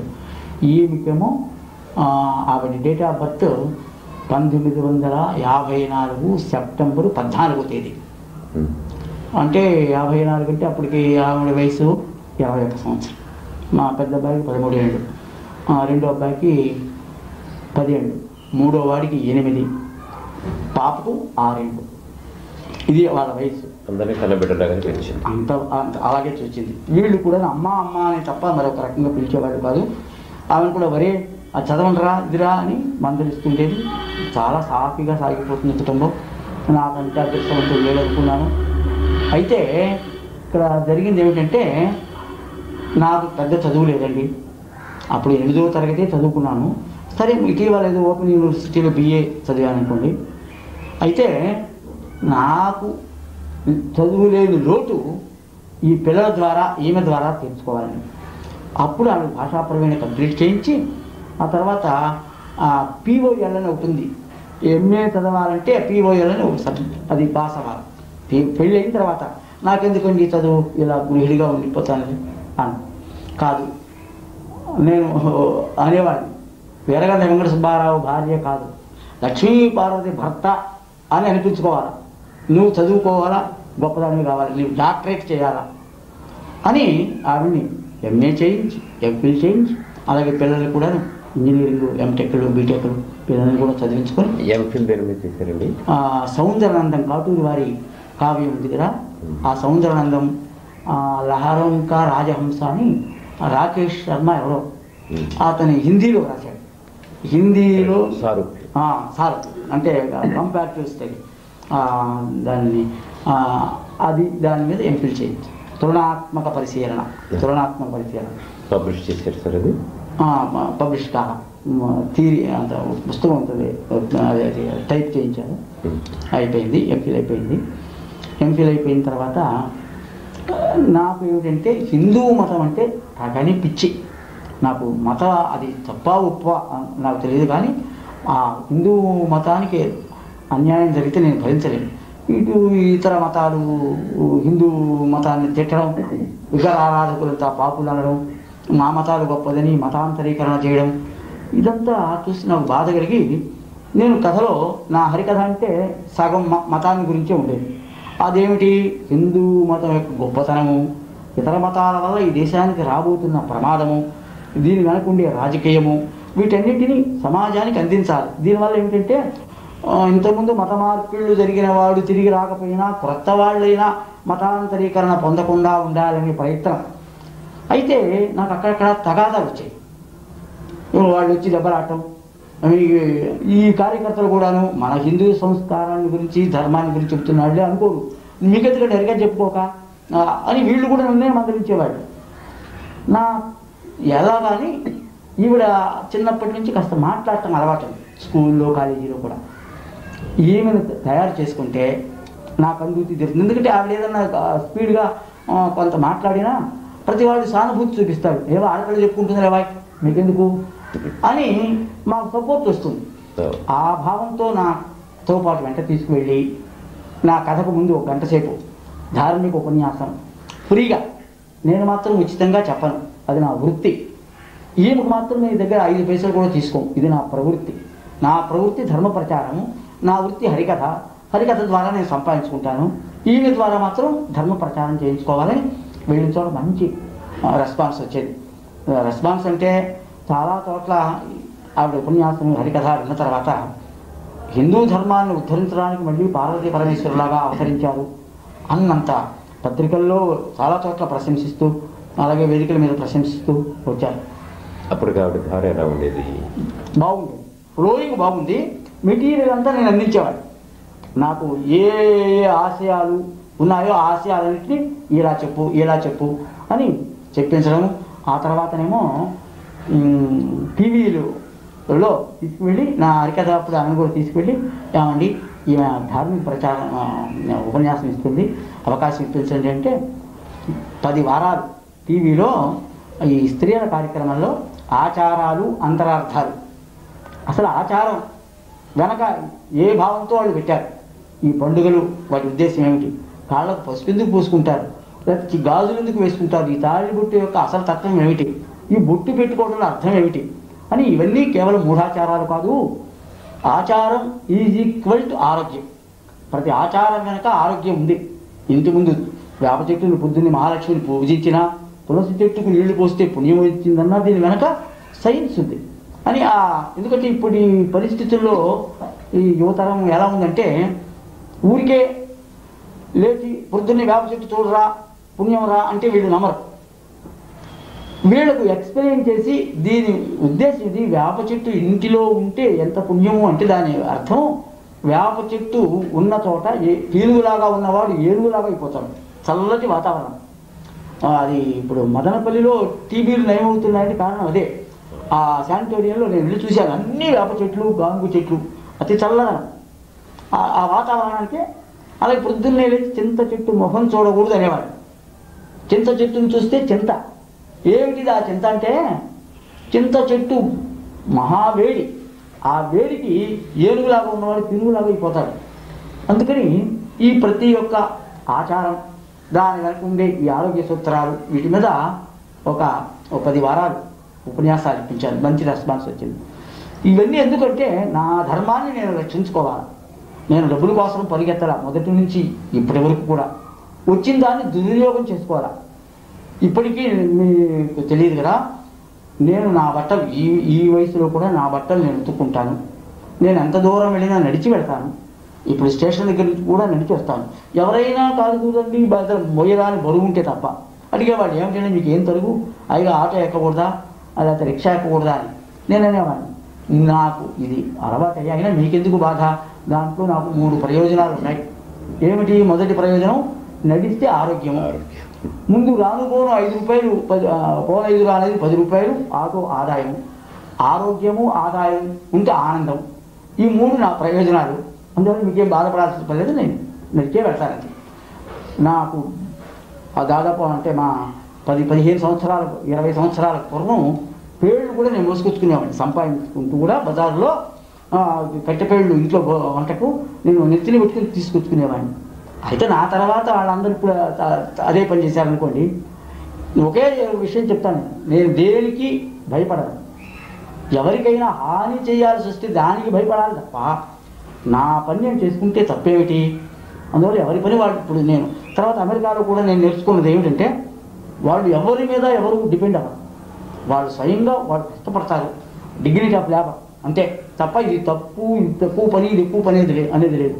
అందువల్ల మన పని మనం చేసుకోవడంలో తప్పు లేదు అనే ఆచారం, ఆశయం ఉన్నవాడిని. సరే, ఆ తర్వాత కథంతా చాలామందికి తెలుసు అనుకోండి. ఆమెకు దురదృష్టమో లేదా అదృష్టమో నాకు తెలియదు, ఆమె దారేదో ఆమె వెతుక్కున్నది. అయితే ఇది నేను 79లో మొట్టమొదటి అమెరికా వెళ్ళాను. అది కూడా నాకు నేను చేసింది ఏమిటంటే, అవకాశాల కోసం నేను పరిగెత్తలేదు, కానీ వచ్చిన అవకాశాన్ని వదిలిపెట్టాల. 1974లో ఢిల్లీ నుంచి ఆంధ్ర సంఘం వాళ్ళు నాకు ఓ ఉత్తరం రాశారు. నాతో పాటు 4-5 రాశారు. అక్కడ ఖమ్మంపాటి కృష్ణారాయణ శాస్త్రి గారు గొప్ప వైలిస్ట్ ఉన్నారు, ఢిల్లీలో రేడియో స్టేషన్లో ఉద్యోగం చేస్తున్నారని. ఆయనకి నాకు అంతకుముందు కథలకు వాయించారు. నేనంటే మంచి లైకింగ్ అయింది. ఆయన అడిగారు, ఏమండి తెలుగు వాళ్ళలో మంచి హరికథ చెప్పండి అంటే ఆయన 4-5 పేర్లు ఇచ్చారు. అందరికీ రాశారు ఉత్తరాలు. ఈ రాసిన ఉత్తరాల్లో తర్వాత వాళ్ళు చెప్పారన్నమాట. ఒక ఆయనేమో మాకు ఇంత ఇస్తే కానీ రానన్నాడు, ఇంకొక ఆయనేమో ఏమిస్తారని రాశాడు. నేను రాశాను, మీరు పిలవడమే అదృష్టము, ప్రవాసాంధ్రులుగా నాకు మీరేమీ వద్దు, నేను ఖర్చులు పెట్టుకుని నేను వస్తాను అని నేను రాశాను. అందరికంటే నా ఉత్తరం వాళ్ళకు అనుకూలంగా ఉంది. సరే, కథలు ఏదో చెప్పాను, బాగుంది అనిపించుకున్నాను. ఆ తర్వాత పార్లమెంట్ వ్యవహారాల మినిస్టర్గా ఉండేవారు కొత్త రఘురామయ్య గారు, వారింట్లో మహారాజా కర్ణ కథ చెప్పాను. చాలా ఆనందించారు, సన్మానం చేశారు. తర్వాత పత్రికలన్నీ ఫస్ట్ పేజీలో, టైటిల్ పేజీలో కొత్త రఘురామయ్య గారు సన్మానం చేసినట్టు ఫోటోలు అవి ఇవి వచ్చినాయి. మళ్ళీ 78లో వాళ్ళు భారతం చెప్పండి అని పిలిచారు. ఆంధ్ర సంఘం వారు ఎస్విఎన్ మూర్తి గారని సెక్రటరీ 30 రోజులు సంపూర్ణ భారతం చెప్పారు. తెలుగు వాళ్ళందరూ ఐఏఎస్ వాళ్ళు, ఐపీఎస్ వాళ్ళు, పెద్ద సెక్రటరీలు వీళ్ళంతా 6 గంటలకు భారతానికి వచ్చేవాళ్ళు. అది జయప్రదంగా జరిగింది. రాష్ట్రపతి సంజీవ్ రెడ్డి గారు ఉన్నారు అప్పుడు. రాష్ట్రపతి భవనంలో ఆయన చేత సన్మానం చేయించారు. ఇంటికి వచ్చాను. ఇంటికి వచ్చిన తర్వాత ఒక నెల రోజులకే మా గురువుగారు వెంకటేశ్వర గుప్తా గారు అకాల మరణం పొందారు. చాలా బాధ కలిగింది. ఎందుకంటే బిడ్డలాగా పెంచారు, చాలా బాగా చూశారు. అలాంటి పుణ్యాత్ముడు. ఎందుకంటే ఏదైనా వెళ్ళి సలహా అడగాలంటే ఇంకెవరున్నారు మాకు అని చాలా బాధ కలిగింది. ఇంతలో ఆ అమెరికా నుంచి ఆహ్వానం వచ్చింది. అది ఎలా వచ్చిందంటే, వాళ్ళు ఆంధ్ర సంఘం వాళ్ళకి రాశారు, నాకు హరికథ చెప్పండి. అప్పుడే నేను భారతం చెప్పొచ్చాను. వారు నా పేరు ఇచ్చారు. తుమ్మల మాధవరావు గారిని ఇక్కడికి దగ్గర, ఆయన Telugu association of north America, దానికి ప్రెసిడెంట్. ఆయన ఆహ్వానం పంపించారు. ఏమని పంపించారంటే, అయ్యా మేము ప్రవాసాంధ్రులము, మేము తెలుగు మహాసభలు జరుపుకుంటున్నాం ఇక్కడ, మీకు మేము ఛార్జీలు కూడా ఇవ్వలేము, 2 రోజులు భోజనము వసతి చూపిస్తాము అన్నారు. అప్పుడు ఛార్జీ ఎంత అండి? 7,500. ఈ లోకల్ అవి అయితే ఒక 10,000 అవుతాయి. వాళ్ళు ఇవ్వమని చెప్తున్నారు. 10,000 అంటే ఈ రోజుల్లో ₹1,00,000 దాదాపు దాని వాల్యూ. నేను ఈ వెళ్ళడమా మానడమా, ₹10,000 వాళ్ళు ఇవ్వమంటున్నారు, ఏట్లో పోసినట్టే కదా రావు. ఈవిడ కూడా ప్రోత్సహించింది, వెళ్ళిరండి ఇంత మంచి అవకాశం కదా. నేను కూడా అనుకున్నాను 10,000 పోయినా నేను సంపాదించుకుంది మన కోసమే కదా, మన అభివృద్ధి కోసమే కదా, మన ఆనందం కోసమే కదా. 10,000 పోయినా మొట్టమొదటిగా విదేశాలు వెళ్ళి హరికథ చెప్పే అదృష్టం నా కోసం. తర్వాత 100 మంది వెళ్ళినా మొదటివాడు వీరగంధర్వ సుబ్బారావు అవుతాడు. కానీ అమెరికా వెళ్ళాను. నాకు వీసా రావడం కొంచెం ఆలస్యమైంది. నాకు ముందు ఫ్లైట్లు వీళ్ళందరూ వెళ్ళారు. పివి నరసింహారావు గారు, అక్కినే నాగేశ్వరరావు గారు, దాశరథి గారు, మరి జే బాపురెడ్డి గారిని కవి గారు, ఆయన ఆవులు సాంబశివరావు గారు, వీళ్ళందరూ ముందు వెళ్ళిపోయారు. నా ఫ్లైట్లో నేను ఒక్కడనే దిగా. న్యూయార్క్లో దిగానండి. ఆ న్యూయార్క్ ఎయిర్పోర్ట్ ఎంతదంటే ప్రపంచంలో ఒక గొప్ప ఎయిర్పోర్ట్. అక్కడ దిగడంతో ఒకసారి గుండె జల్లు మనది. ఇప్పుడు నేను ఎక్కడున్నాను, నా దేశం ఎక్కడ, నా రాష్ట్రం ఎక్కడ, ఇందులో తెనాలి ఎక్కడ, నేను ఎంత, ఇప్పుడు ఏమిటి, ఎంత అయోమయంగా ఉంది. ఒక క్షణం సరే. కానీ నేను అక్కడ మళ్ళీ ఫ్లైట్ మారాలి. డెట్రాయిట్లో తెలుగు మహాసభలో ఫ్లైట్ మారాలంటే నాకేం ఇంగ్లీషు రాదు, ఇంతవరకు అలాంటి అనుభవము లేదు. ఏదో వచ్చిరాని మాటలతో please I want Detroit flight అని ఎవరిని ఇవ్వదే దేర్ అని కూడా రాదు. వాళ్ళు 6 పలకదు వాళ్ళకి. నాకు అసలే రాదు. దానితో వాళ్ళ ఆ భాష అసలు అర్థం కాల. చివరకు ఒక ఆవిడ దగ్గరికి వెళ్ళి 2 చేతులు ఇచ్చి నమస్కారం చేశామ్మా, I don't know any, I'm new, please help అని అంటే నా పాస్పోర్ట్ చూసి ఆవిడ గబా నా సూట్ కేసు తీసుకుని గబగబా ఫ్లైట్ ఎక్కించింది. Detroit flight. రాత్రి 9:30 అయింది. 9:30 అంటే అప్పుడే పొద్దుగూకుతుంది అక్కడ. మే 22వ తేదీ 1979 మే 22 ఆ ఎయిర్పోర్ట్లో దిగాను. నాకు కోసం ఎవరు రాలేదు. అంటే నేను వస్తున్నానో రాలేదో వాళ్ళకు ఇన్ఫార్మ్ చేయలేదు. ఇంకా రారనుకున్నారు. నేను ఈ అడ్రస్ చూపించి ఆ ఎయిర్పోర్ట్లో నాకు వీడు కావాలంటే ఫోన్ చేస్తే అప్పుడు ఈ నాగార్జున అక్కడే చదువుకుంటున్నాడు. ఇప్పుడు అక్కినే నాగేశ్వరరావు గారు అబ్బాయి నాగార్జున, తుమ్మల మాధవరావు గారు, నాగేశ్వరరావు గారు వీళ్ళంతా కారు వేసుకొని ఎయిర్పోర్ట్కి వచ్చారు. నేను ఇంతకుముందు వాళ్ళని చూడలేదు, వాళ్ళు నన్ను చూడాలా, నేను ఎలా ఉంటానో తెలియదు. అయితే నన్ను గుర్తుపట్టడానికి ఒక ఈజీ, నేను ఈ సూటు బూటు వేయడా. అమెరికా మొత్తం 5 సార్లు వెళ్ళినా నేను నా పంచా నా చొక్కా తప్ప నేను ప్యాంటు వేసుకోవాలి. అందుకని ఎందుకంటే ఈజీగా ఉంటుంది నన్ను గుర్తుపట్టడానికి. సరే వాళ్ళు వచ్చారు. సుబ్బారావు గారు మీరా అన్నారు. నమస్కారం అన్న. నాగేశ్వరరావు గారు గుర్తుపెట్టారు. సరే తీసుకువెళ్ళారు. మర్నాడు ఉదయం తెలుగు మహాసభలలో పెద్దవాళ్ళందరూ వాళ్ళకు సకల మర్యాదలు జరుగుతున్నాయి. అందరూ నాగేశ్వరరావు గారి ప్రక్కన వాళ్ళ ప్రక్కన ఫోటోలు తీయించుకునేవాళ్ళు, వాళ్ళకి మర్యాద చేసేవాళ్ళు. నన్ను పిచ్చివాళ్ళగా నన్ను ఎవడు పలకరించిన వాళ్ళు లేడు. నన్ను అసలు మనిషిగా కూడా ఎవరు చూడలేవాళ్ళు. సరే నాకు 1 గంట హరికథ చెప్పే అవకాశం ఇచ్చారు. నా హరికథ తర్వాత వాళ్ళ ఎలక్షన్స్ ఉన్నాయి. ఇది ఈ తెలుగు అసోసియేషన్ ఎలక్షన్స్. మళ్ళీ కొత్త బాడీని ఎన్నుకోవాలి. సరే నాకు 1 గంట.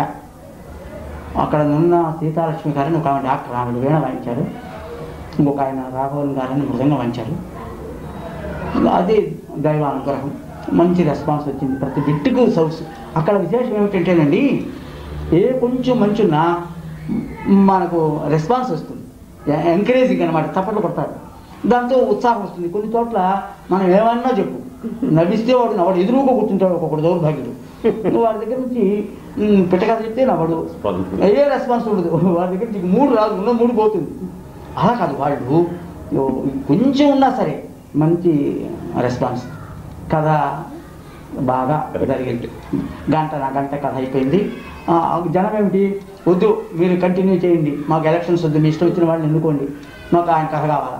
ఎందుకంటే అదే ఫస్ట్ టైం వాళ్ళు హరికథ తెలుగు ఈ కళారూపాన్ని చూడటం అదే మొదటిసారి. నన్ను అంతకుముందు ఇప్పుడు చిన్నతనంలో మీరే ఉంటారేమో. ఇక మధ్య మార్గంలో 1 అరగంట సేపు మళ్ళీ చెప్పాను. ఈ కథ అయిన తర్వాత అందరూ వచ్చి ఫోటోలు తీసుకునేవాళ్ళు. ఏమండి మాది వాషింగ్టన్, మాకు ఒక ప్రోగ్రామ్ అండి, మాది లాస్ ఏంజల్స్ అండి, మాకు ఒక ప్రోగ్రామ్ ఇవ్వండి అని అందరూ చాలా ఎంకరేజ్గా అడ్రస్లు తీసుకొని ప్రోగ్రామ్స్ ఏర్పాటు చేశారు.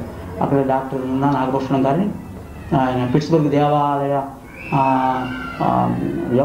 నిర్మాణ వ్యవస్థాపకుడు ఆయన వాటిని తీసుకువెళ్ళి ప్రోగ్రామ్స్ అన్నీ బుక్ చేసి దాదాపు 3 నెలల 15 రోజులు అమెరికా అంతా తిరిగాను. 48-50 కథలు ఆ రోజుల్లో అన్ని ప్రాంతాల్లో హరికథలు చెప్పాను. చాలా బాగా చూశారు. సరే అది అయిపోయిన తర్వాత మళ్ళీ 81లో పిలిచారు, 83, 85, 85లో ఉన్న మా శ్రీమతిని. మరి ఆ 79లో మొదటిసారి వెళ్ళినప్పుడు మీరు చేసిన 10,000 రూపాయలు ఆ 48 కథల ద్వారా వచ్చాయా? ఒక్క కథకే వచ్చినాయి. ఒక్క కథ అంటే తెలుగు అసోసియేషన్, ఇప్పుడు వాళ్ళు ఏమి ఇవ్వన్నవాళ్ళు, ఈ అక్కడ లక్ష్మి గారు ఒక ఆమె పట్టి తీసుకొని అవండి ఆయనకి కాదంటే తల $5, $2, మొత్తం 500 వసూలు చేశారు. ఆమె అసోసియేషన్ వాళ్ళు ఒక 500 ఇచ్చారు. $1000 అంటే నా 10,000 రూపాయలు దాదాపు నా ఖర్చులు వచ్చినాయి. ఇంకా గ్రేహౌండ్ బస్సు పాస్ అవుతూ కొనుక్కొని అన్ని చోట్లకు వెళ్ళేవాడిని. ఏదో పర్వాలేదు. అక్కడి నుంచి వచ్చిన తర్వాత అమెరికాలోని తెలుగు వాళ్ళ పుణ్యమంటూ తెనాల్లో ఒక చిన్న ఇల్లు కట్టుకున్నాను. సరే ఆ తర్వాత కూడా బాగా జరిగింది. ఆ తర్వాత ఏదో ఈ జీవితం ఇలా అయిపోయింది అనుకోండి. అయిన తర్వాత అసలు వివాహ వ్యవస్థ చాలామంది మర్చిపోతున్నారు. నేను 79లో అనుకున్నాను అమెరికా వెళ్ళి అక్కడ వివాహం ఈ అనుబంధం లేదు. Your children and my children are fighting our children అని, అదే మీ పిల్లలు మా పిల్లలు కలిసి మన పిల్లలు కొడుతున్నారని ఒక సామెత ఉంది. ఆ పద్ధతి అంటే ఒక పెళ్ళి నన్ను అడిగారు, ఏమని మీకు ఎంతమంది భార్యలు అని. ఎంతమంది ఉంటారయ్యా, ఒకరే కదా అంటే అనేవాడు. ఒక్క పెళ్ళంతో బోరు కొట్టదా అనేవాడు. అంటే వాళ్ళు 6 నెలలకో 6 ఏళ్లకో 6 రోజులకో మారుతూ ఉంటారు కొత్త వాళ్ళని. ఆ సంస్కృతి. నేను అనుకున్నాను నా దేశం ఎంత గొప్పది. ఇక్కడ చివరికి వచ్చేసరికి ఏకాకు, మొగుడికి పెళ్ళామదు, పెళ్ళానికి మొగుడు ఉండడు, తండ్రికి బిడ్డ లేడు, బిడ్డకు తండ్రి లేడు, ఎవరికి వాళ్ళు అందరూ ఒంటరి వాళ్ళు. అయితే ఆ చివరిలో బాధపడతారు వాళ్ళు. చివరిలో తోడు లేకపోతే ఏమున్నారు సార్, చివరినే కదా మొగుడికి పెళ్ళానికి ఒకళ్ళతో ఒకళ్ళకి అవసరం, అప్పుడే కదా. అది నా దేశం ఎంత గొప్పది, నాకు ఏదైనా వస్తే నా పెళ్ళాం ఉంది, నా పిల్లలు ఉన్నారు, నా అన్న ఉన్నాడు, మా అమ్మ ఉంది, నా దేశం చాలా గొప్పది, నా సాంప్రదాయం చాలా గొప్పది అని ఆనందపడేవాడు. సరే తర్వాత ఇప్పుడు పరిస్థితి ఎలా ఉందంటే అమెరికాను మించిపోతుందా అనిపిస్తుంది. అమెరికాలో లాగే ఇక్కడ కూడాను ఈ వివాహ వ్యవస్థ పూర్తిగా దెబ్బతినిపోతుంది. ఏదో కొద్దిమంది తప్ప చాలా మార్పులు వచ్చినాయి. నేను అదే చెప్తాను చాలా చోట్ల కూడా. వివాహము కేవలం కామ కోరికలు తీర్చుకోవడానికి కాదు. కామ కోరికలు తీర్చుకోవడానికి అయితే మొగుడికి పెళ్ళాం పని లేదు, పెళ్ళానికి మొగుడు పని లేదు, వీళ్ళిద్దరు పశువులాగా ఎక్కడో చోట తీర్చుకోవచ్చు. కానీ వివాహంలో అద్భుతమైనటువంటి పరమార్థం. మొట్టమొదట ఈ పెళ్ళైన కొత్తలో వీళ్ళ మధ్య ఏర్పడేది ప్రేమ కాదు, దానికి ప్రేమని పేరు పెట్టారు తెలివి తక్కువ వాళ్ళు. అది మోహం. ఆ మోహంలో ఒకరినొకరు ఆకర్షించి నేను అమ్మాయిని ప్రేమించాను, ఆయన నన్ను ప్రేమించాడు అని అనుకొని పెళ్లి చేసుకుంటారు. ప్రేమ పవిత్రమైంది. అందుకే లవ్ ఈజ్ గాడ్ అంటాడు సాయిబాబా గారు. ఆ ప్రేమకు, ఈ కామానికి ప్రేమని పేరు పెట్టారు వాడు. ఆ మోహంలో 3 ఏళ్ళు 4 ఏళ్ళు కలిసి ఉంటారు. మొహం ఒత్తుతుంది, ఆ మోజు తగ్గుతుంది. తగ్గిపోయి వీళ్ళు ఏ క్షణాల్లోనైనా విడిపోవచ్చు అనే పరిస్థితికి వస్తుంది. అంతకుముందు ఒక క్షణం పెళ్ళాం కనిపించకపోతే వీడు బాధపడతాడు, మూడు కనపడిపోతే ఆవిడ బాధపడుతుంది, ఏమన్నా ఇంత ఆలస్యమా, మీరు బజారుకి వెళ్ళి వెంటనే రాకుండా అని పాపం ఏదో పెద్ద బాధపడుతుంది. అలాంటిది 2-3 ఏళ్ళు గడిచేసరికి ఊరికి వెళ్ళి వస్తానంటే ఎప్పుడు వస్తామని కూడా అడగదు, మీ ఇష్టం రాండి. తగ్గిపోయింది. ఈ మదం కొంచెం తగ్గుతుంది. ఆ పరిస్థితుల్లో ఒక పిల్లవాడు పుడతాడు. అక్కడి నుంచి వీళ్ళు విడిపోదు. ఏదైనా చిన్న తగాదాలు వచ్చినా ఆ బిడ్డను చూసుకొని ఇద్దరు మళ్ళీ కలిసిపోతారు. వీళ్ళిద్దరి ప్రేమ ఆ బిడ్డ మీద పడుతుంది. ఆ బిడ్డ కోసం వీళ్ళు వారి చదువులు, వారి అందము, వారి ఆనందము అదే వీళ్ళకి ఆనందంగా భావించి వాళ్ళని చదివించుకోవడం. ఆ విధంగా కొంతకాలం గడుస్తుంది.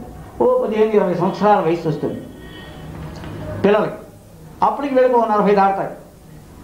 ఈ పిల్లలకు పెళ్లి చేస్తారు. పెళ్లి చేసిన తర్వాత వాళ్ళు రెక్కలు ఇచ్చిన పక్షుల్లాగా ఎగిరిపోతారు. ఇక బిడ్డలు దూరం అయిపోయేసరికి ఇంక మిగిలేది వీళ్ళిద్దరూ అప్పటికి ఇంకా ఆకర్షణ లేదు, ఎవరి పొంగు తగ్గింది, ఇంకా మిగిలేది ప్రేమ. అప్పుడు ఒకళ్ళతో ఒకళ్ళకి అవసరం. ఎందుకంటే పెంచుకున్న బిడ్డలు దూరం అయిపోయారు. ఏ ఆకర్షణ అయితే వివాహం చేసుకున్నారో ఆ ఆకర్షణ తగ్గింది. అప్పుడు ఒకరికొకరు తోడుగా, ఏమండి మీ కాలు నొప్పి ఎట్లా ఉందండి, ఆ ముసలితనం వచ్చిన తర్వాత ఒకళ్ళకొకళ్ళు తోడు అనమాట. అప్పుడు అన్నం తిన్నావా, నీకు తలకాయ నొప్పి ఎలా ఉంది, ఆసుపత్రికి వెళ్దామరా, అని ఒకరికొకరు అండగా ఉండడానికి అసలైన వివాహం యొక్క పరమార్థం ఇప్పుడు 60 ఏళ్ళు దాటిన తర్వాత. అయితే అనొచ్చు, ఏమండి అవసరం అప్పుడే కదా, 60 ఏళ్ల తర్వాతనే పెళ్లి చేసుకోవచ్చు కదా, ఈలోపు ఎందుకు అనుకుంటే, ఈ 60 ఏళ్ల తర్వాత పెళ్లి చేసుకుంటే ఇప్పుడు చాలామంది పడుతున్న అవస్థే పడాల్సి వస్తుంది. ఎందుకంటే అప్పటికి 30 ఏళ్ళు దాదాపు కాపురం చేసి ఒకరి భావాలు ఒకళ్ళనొకళ్ళు అర్థం చేసుకొని ఆ ప్రేమలంతా బాగా బలపడిపోతుంది. అందుకని వివాహంలో ఇంతటి పరమార్థం ఉంది. అది ఇక్కడ కూడా ఈ దేశంలో కూడాను అది అంతరించిపోతుంది. అయితే ఈ సాంప్రదాయాన్ని విదేశాల వాళ్ళు చాలా మంచి సాంప్రదాయం. ఇప్పుడు అమెరికాలో క్లింటన్ ఆయన భార్య రోజు టీవీలో చెప్తారు, మీరు పెళ్లి చేసుకోవాలనుకుంటే ఆలోచించి మళ్ళీ పెళ్లి చేసుకోండి, అంతేగాని మాటికి పెళ్లి వివాహాన్ని మీరు ఫెయిల్ చేయొద్దు, మీరు ముందుగా ఆలోచించే పెళ్లి చేసుకోండి, ఒకేసారి వివాహం అనేది వాళ్ళ స్లోగన్. ఇప్పటి పరిస్థితుల్లో అలా ఉంది. ఆకర్షణ నుంచి ప్రేమ వరకు ఎలా ఒక్కొక్క పెట్టు పెరగాలో మీరు చక్కగా వివరించారు. ఈ మధ్య జర్మన్ నుంచి ఒక అధ్యయన కేంద్రం వాళ్ళు వచ్చి మొత్తం భారతదేశంలో ఉన్న అన్ని విషయాల గురించి చెప్పిన తర్వాత వాళ్ళు ఇచ్చినటువంటి నిర్ణయం ఏంటంటే, సమీక్ష భారతదేశంలో ఉన్న సంస్కృతిని సమీక్షించినట్లయితే నిలబడేది కుటుంబ వ్యవస్థ మాత్రం. ఇప్పుడు ఆరోగ్యరీత్యా ఈ పరిసరాల పరిశుభ్రత అట్లా తుడిచిపెట్టుకోవడం అది వేరే విషయం. కానీ ప్రపంచం మొత్తం ఆమోదించి ఆచరించవలసింది భారతీయ కుటుంబ వ్యవస్థ అని వాళ్ళు నిర్ధారణ చేసి మరి వెళ్ళారు. దీన్ని ఆదర్శంగా తీసుకుంటున్నారు. నిజంగా విదేశాలకు లేనిది మనకు ఉన్నది అది ఒకటే. తక్కిన అన్నీ మనకంటే చాలా ఉన్నత స్థితిలో ఉన్నారు. ఆర్థికంగా కానివ్వండి, నాగరికత అనుకోండి. నాగరికత అనేది కూడాను ఏదో పిచ్చార్థం చెప్పారు. నాగరికత అంటే ఏదో మంచి మంచి బట్టలు వేసుకోవడమో, లేకపోతే రోజుకు 5 సార్లు పౌడర్ పూసుకోవడమో, ఇది కాదు. నాగరికత అంటే మనిషిగా బ్రతకడం, మానవతలో మమత సమత ఇమిడి ఉండడం, అది నాగరికత. ఆ నాగరికత వెర్రి అర్థం చెప్పి దాని విశిష్టతను పోగొడుతున్నారు. అందుకని ఈ వివాహం చాలా మంచి సాంప్రదాయం. మన పూర్వీకులు మరి ఇంత మంచి సాంప్రదాయాన్ని ఇస్తే దాన్ని మనం వదిలేసుకుంటున్నాం అనుకోండి. ఇంకా సరే, ఆ తర్వాత 79 తర్వాత ఇంకా మీరు 79 వెళ్ళానండి. తర్వాత 81లో మళ్ళీ పిలిచారు. అప్పుడు కుటుంబ సహితంగా ఆమె నేను. ఎందుకంటే నా తపన ఏమిటంటే, నేను చూచి ఆనందం పొందడం కాదు, నా జీవిత భాగస్వామి కూడా ఇవన్నీ చూసి ఆనందించాలని ఎంత డబ్బు ఖర్చు అయినా సరే తీసుకువెళ్ళి America, Canada, England, France, Germany, Italy, Holland, అవన్నీ దేశాలు. హాలిండ్ ఆమ్స్టర్డామ్ అని అద్భుతమైన సిటీ ఆఫ్ కెనాల్ చూడవలసిందండి. ఎంత దివ్యానుభూతో. అలా సరే గడుపుతూ వచ్చాం. సరే, ఈలోపు పిల్లలు కూడాను వాళ్ళందరూ మాకు బుద్ధిమంతులు, మా అదృష్టం పిల్లలు కూడాను. ఒక అబ్బాయి ఎంటెక్ చదివి ఇప్పుడు భానుమూర్తి అని, మా రెండో అబ్బాయి అమెరికాలో సింగపూర్లో మంచి ఉద్యోగం ఇంజనీర్గా చేస్తున్నాడు. ఇంకో అబ్బాయి అంజనీ కుమార్ అని, ఆయన కూడాను బీటెక్ చదివి కోయంబత్తూరులో స్మాల్ ఇండస్ట్రియల్ ప్రమోషన్ ఆఫీసర్గా ఆయన పనిచేస్తున్నాడు.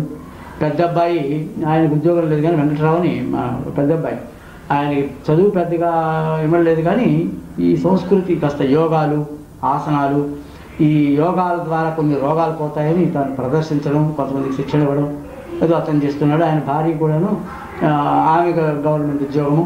పిల్లలందరూ ఆల్రెడీ సీట్లు. ఒక కూతురు విజయలక్ష్మి, ఆ అమ్మాయిని ఒక వ్యవసాయ కుటుంబానికి ఇస్తే వాళ్ళు కూడాను ఏదో వాళ్ళ గెలిచి వాళ్ళు తాగుతున్నారు. ఎవరికేం లోపం లేదు. ఇక చివరిలో నాకు భగవంతుడు మంచి అవకాశం ఇచ్చాడని సంతృప్తి పొందుతున్నాను. ఎందుకంటే ఈ బంధాలు తెగడం వల్ల కొంత ఫ్రీనెస్ వస్తుంది. ఎందుకంటే ఈ బంధాలు తెంచుకోవడానికి చాలామంది జ్ఞానులు, యోగులు, మహర్షులు, కొంతమంది సంస్కారవంతులు ఏం చేస్తారంటే, పొరపాటు సంసారంలో పడ్డామరా దేవుడా, ఈ సంసార బంధం నుంచి మళ్ళీ ఒడ్డు చేరడానికి ప్రయత్నిస్తారు జ్ఞాని. అందుకే జపాలు, యోగాలు, సాధనలు, మహర్షులు, మహాత్ములు వాళ్ళ సన్నిధికి వెళ్ళడం, ఆధ్యాత్మికంగా అభివృద్ధి చేసుకొని ఈ బంధం నుంచి తెంచుకోవడానికి. అయితే దేవుడు నాకు మేలు చేసింది ఏమిటంటే, అంత ప్రయత్నించినా చాలామందికి బంధాలు తగలేదు. ఏ ప్రయత్నం లేకుండా నేను 40 సంవత్సరాలు హరికథలు చెప్పి ఒక తుప్పర నా మీద పడ్డదేమో, దేవుడికి నా మీద దయగలిగిందేమో, ఈ బంధాలన్నీ తెంచి హాయిగా నాకు మొదటి నుంచి ఏదో సర్వీస్ చేయాలని కోరుకుండేది. నన్ను పెంచింది తల్లి. ఈ కళా సరస్వతి, హరికథా సరస్వతి ఒక అనామకుణ్ణి, ఎక్కడో మామూలుగా పేడగండ్లు వేసుకొని పశువులు కాపరిగా ఉండవలసిన నాకు ఇంతటి మంచి స్థితిని ప్రసాదించాడు. ఆ తల్లి, ఆ కళా సరస్వతికి నేనేదైనా చేయాలనే తపనతో 89లో వీరగంధం కళాకేంద్రం అని నా పేరుతో ఒక సంస్థను స్థాపించి వినుకొండలో 10 లక్షల రూపాయల బిల్డింగ్ స్వార్జితంతో నేను హరికథ ద్వారా కష్టపడి సంపాదించి, అంటే నా పొట్ట కోసం నేను ఎప్పుడు ఖర్చు పెట్టుకోను, నాకు ఇష్టం లేదు, అందుకని నడిచిపోతాను, ఏదో తినది దొరికింది ఏదో తింటాను తప్ప నాకు ఇది కావాలని నా విలాసంగా నాకు ఇష్టం లేదు.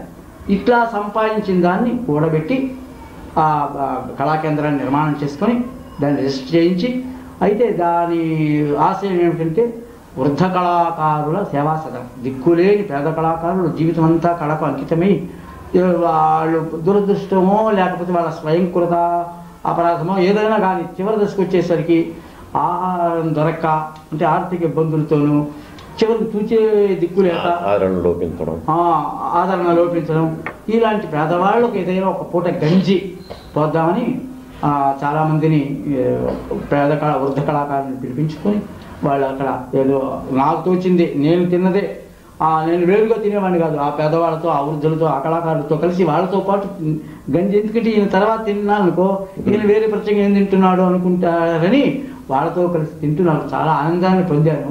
తర్వాత అయితే దురదృష్టవశాత్తు ఈ కుటుంబ వ్యవహారంలో కొంచెం ఇబ్బందులు కారణంగా నేను మదనపల్లి వెళ్ళాను. మదనపల్లిలో 5 ఏళ్ల నుంచి అక్కడే ఉంటున్నా. అయితే అక్కడకు కూడాను ఇదే వీరగంధం కళాకేంద్రం అనే విధాన్ని రిజిస్టర్ చేయించి అక్కడ స్థానికుల సహకారంతో హరికథా ఫెస్టివల్స్, వాగ్గేయకారుల వారోత్సవాలు, హరికథల పోటీలు ఇవన్నీ ఏదో జరుపుతూ నాకు చేత అయింది ఏదో నేను నేర్పుతూ 2 అసిస్టెంట్స్ని పెట్టి ఈ సంగీతము, హరికథలు ఇవి నేర్పిస్తూ మదనపల్లిలో ప్రస్తుతం ఉంటున్నాను. అయితే ఇక్కడ మా తెనాలిలోనూ వీళ్ళందరూ ఏమిటంటే, అన్నయ్య మా వాళ్ళందరూ సత్యనారాయణ శెట్టిని కళాకారుల సంఘానికి కార్యదర్శి ఒక ఆయన ఉన్నాడు, అలాగే మా తోటి సుశీలారాణి గారు, వీళ్ళంతా కళాకారులంతా మీరు అక్కడెక్కడో ఉండడం ఎందుకు, మేము ఇంతమంది ఉన్నాము, మీరు ఇక్కడే ఉండండి, దీన్ని ఇక్కడే డెవలప్ చేద్దామని. సరే, ఇంకా నేను ఒక సెటిల్ కాలేదు, ఎక్కడ ఉండాలా ఏమిటి అనేది. నన్ను చాలామంది అడుగుతారు మీ అడ్రస్ ఇవ్వండి అని. నా అడ్రస్ నాకే తెలియదు, మీకేం చెప్పండి ఆయన, నా కేర్ ఆఫ్ ఆంధ్రప్రదేశ్ నా ప్రస్తుత నా అడ్రస్ అని. ఇంకా నేను ఒక స్థిరమైనటువంటి నివాసాన్ని ఏర్పరచుకోలేదు. కొన్నాళ్ళు తెనాలిలో, కొన్నాళ్ళు వినుకొండలో, కొన్నాళ్ళు మదనపల్లిలో ఇలా జీవితాన్ని గడుపుతున్నాను. ఇప్పుడు నాకున్న ఆశయాలు ఏమిటంటే హరికథ కళకు గౌరవం రావాలి. అందరికంటే పెద్దపీట వేయమని నేను అడగడం లేదు, కానీ అన్ని కళలతో పాటు దీనికి కూడా ఒక ఆదరణ ఇవ్వండి.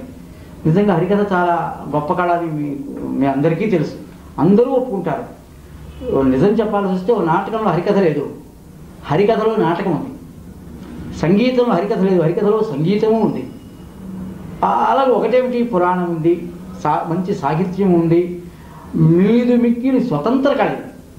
ఆ వేదిక ఎక్కిన తర్వాత నా ఇష్టం వచ్చింది చెప్పవచ్చు. ఇష్టం వచ్చిందంటే పిచ్చి మాటలు కాకుండా సమాజానికి పనికొచ్చేవి, ధార్మిక, నైతిక, సాంఘిక, రాజకీయ, ఆధ్యాత్మిక అనేక విషయాలను సమాజానికి వినోదంతో పాటు ఈ విజ్ఞానాన్ని అందించే విశిష్టమైన కళాఖండం.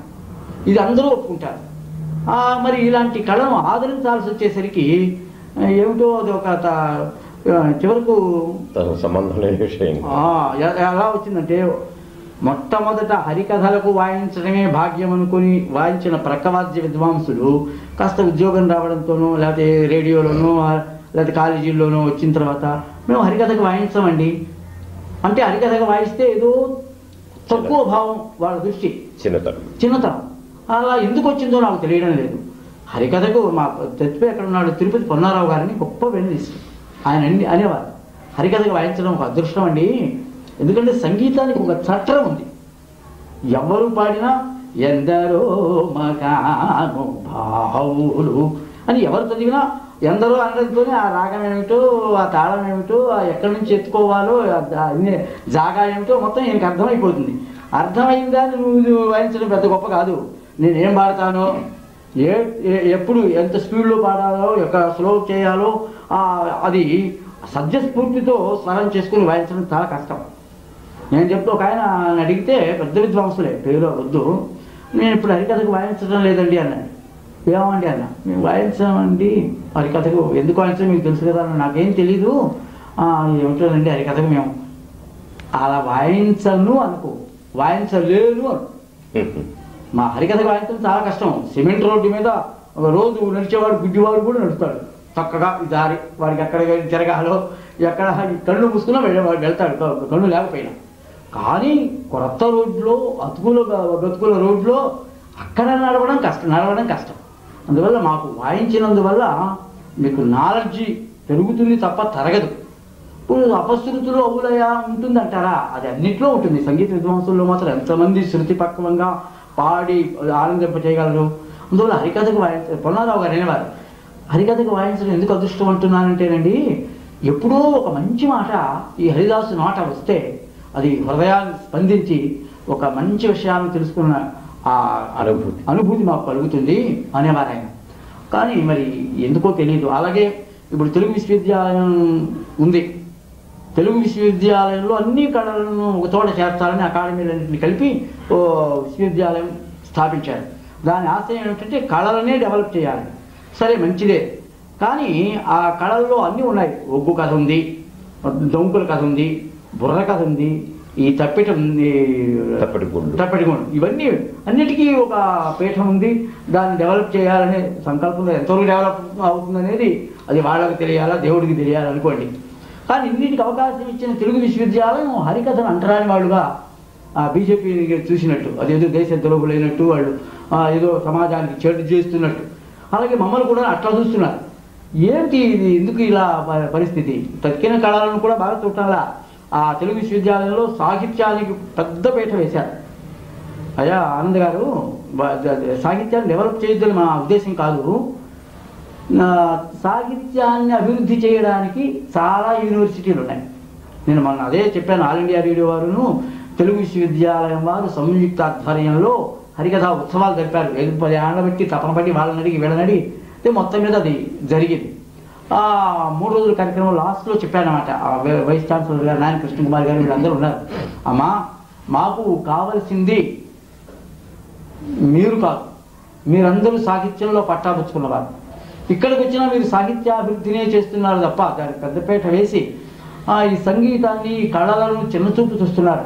అందువల్ల మాకు ఒక విద్వాంసుడు కావాలి, మాకు వైస్ ఛాన్సలర్. ఎందుకంటే విద్వానేవ విజానాతి విద్వజ్జన పరిశ్రమం నహివంజా విజానాతి గుర్వీం పరసవేదనం అని. అందువల్ల విద్వాంసుడికే ఈ కళలను ఎట్లా డెవలప్ చేయాలో తెలుస్తుంది. ఒకవేళ మీకు తెలియదని నేను అన్ను, మీకు తెలిసినా మీరు ఎక్కడి నుంచి వచ్చారో దాన్ని అభివృద్ధి చేయడానికి కోసమే మీరు పాటుపడుతున్నారు. ఎంఫిల్ చేస్తున్నారు, పిహెచ్డీలు చేస్తున్నారు, దేంట్లో సాహిత్యంలో చేయించండి. కానీ ఇది చేయించడానికి చాలా యూనివర్సిటీలు ఉన్నాయి. అన్ని విశ్వవిద్యాలయాల్లో సాహిత్య పీఠాలు ఉన్నాయి.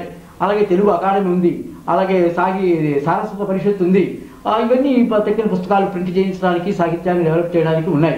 కానీ కళలు డెవలప్ చేయడానికి ఇంకే యూనివర్సిటీలో అవకాశం లేదు, ఇక్కడే ఉంది. అందువల్ల మీరు ఎంఫిల్ చేయించినా, పిహెచ్డీలు చేయించినా ఒక మృదంగం మీద చేయించండి, ఒక వయలిన్ మీద చేయించండి, ఒక వోకల్ మీద చేయించండి, ఒక డ్యాన్స్ మీద చేయించండి, వాళ్ళ పట్టాలు ఇవ్వండి. అంతేగాని ఇది మరి మాకు కావాల్సింది ఒక విద్వాంసుడు కావాలమ్మా. మాకు ఇంతవరకు అన్యాయం జరిగింది. ఇంతవరకు కనీసం వాళ్ళ సవతి తల్లిలాగైనా చూస్తున్నారు తక్కిన కళలను. హరికథను అసలు తల్లి తెచ్చిన బిడ్డలాగా, దిక్కులేని వాళ్ళలాగా చేశారు. ఇన్నిటికి అవకాశం ఇచ్చిన వారు హరికథకు ఎందుకు అవకాశం ఇవ్వరు? అంటే మేము ఇక్కడి నుంచి ఏదో చూస్తామండి, చేస్తామన్నారనుకోండి, ఎంతవరకు చేస్తారు, ఏం చేస్తారు? నా అభిప్రాయం ఏంటంటే హరికథ బ్రతక. హరికథ బ్రతకపోతే సమాజానికి శాంతి కరువు అవుతుంది.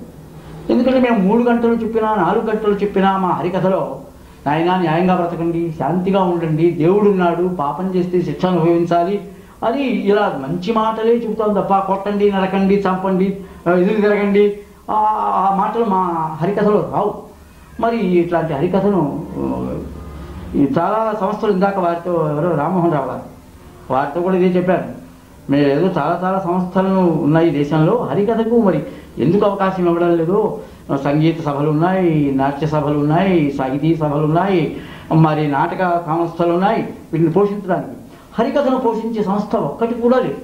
మరి ఇది ఎవరి దురదృష్టమో తెలియదు, కానీ హరికథ బ్రతకవలసిన అవసరం ఉంది అని దీనికోసం నాకు మిగిలింది కూడా నేను ఇంకా ఇలా ప్రశాంతంగా, ఆరోగ్యంగా, ఆనందంగా ఉంటున్నానంటే ఈ కళాసేవలో అది అన్నిటినీ మరిపిస్తుంది. నాకు 20 ఏళ్ళ బట్టి షుగర్ ఉంది.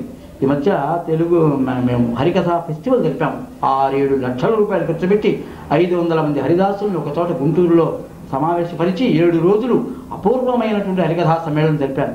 మా వీరగంధం కళాకేంద్రం ద్వారా అక్కినేని గారు పెద్దవాళ్ళంతా వచ్చారు రోజు, రాధాకృష్ణరావు గారు వీళ్ళంతా. అయితే నాకు షుగర్ ఉన్నదని కానీ, నేను వేళకు మాత్ర వేసుకోవాలని కానీ, నేను వేళకు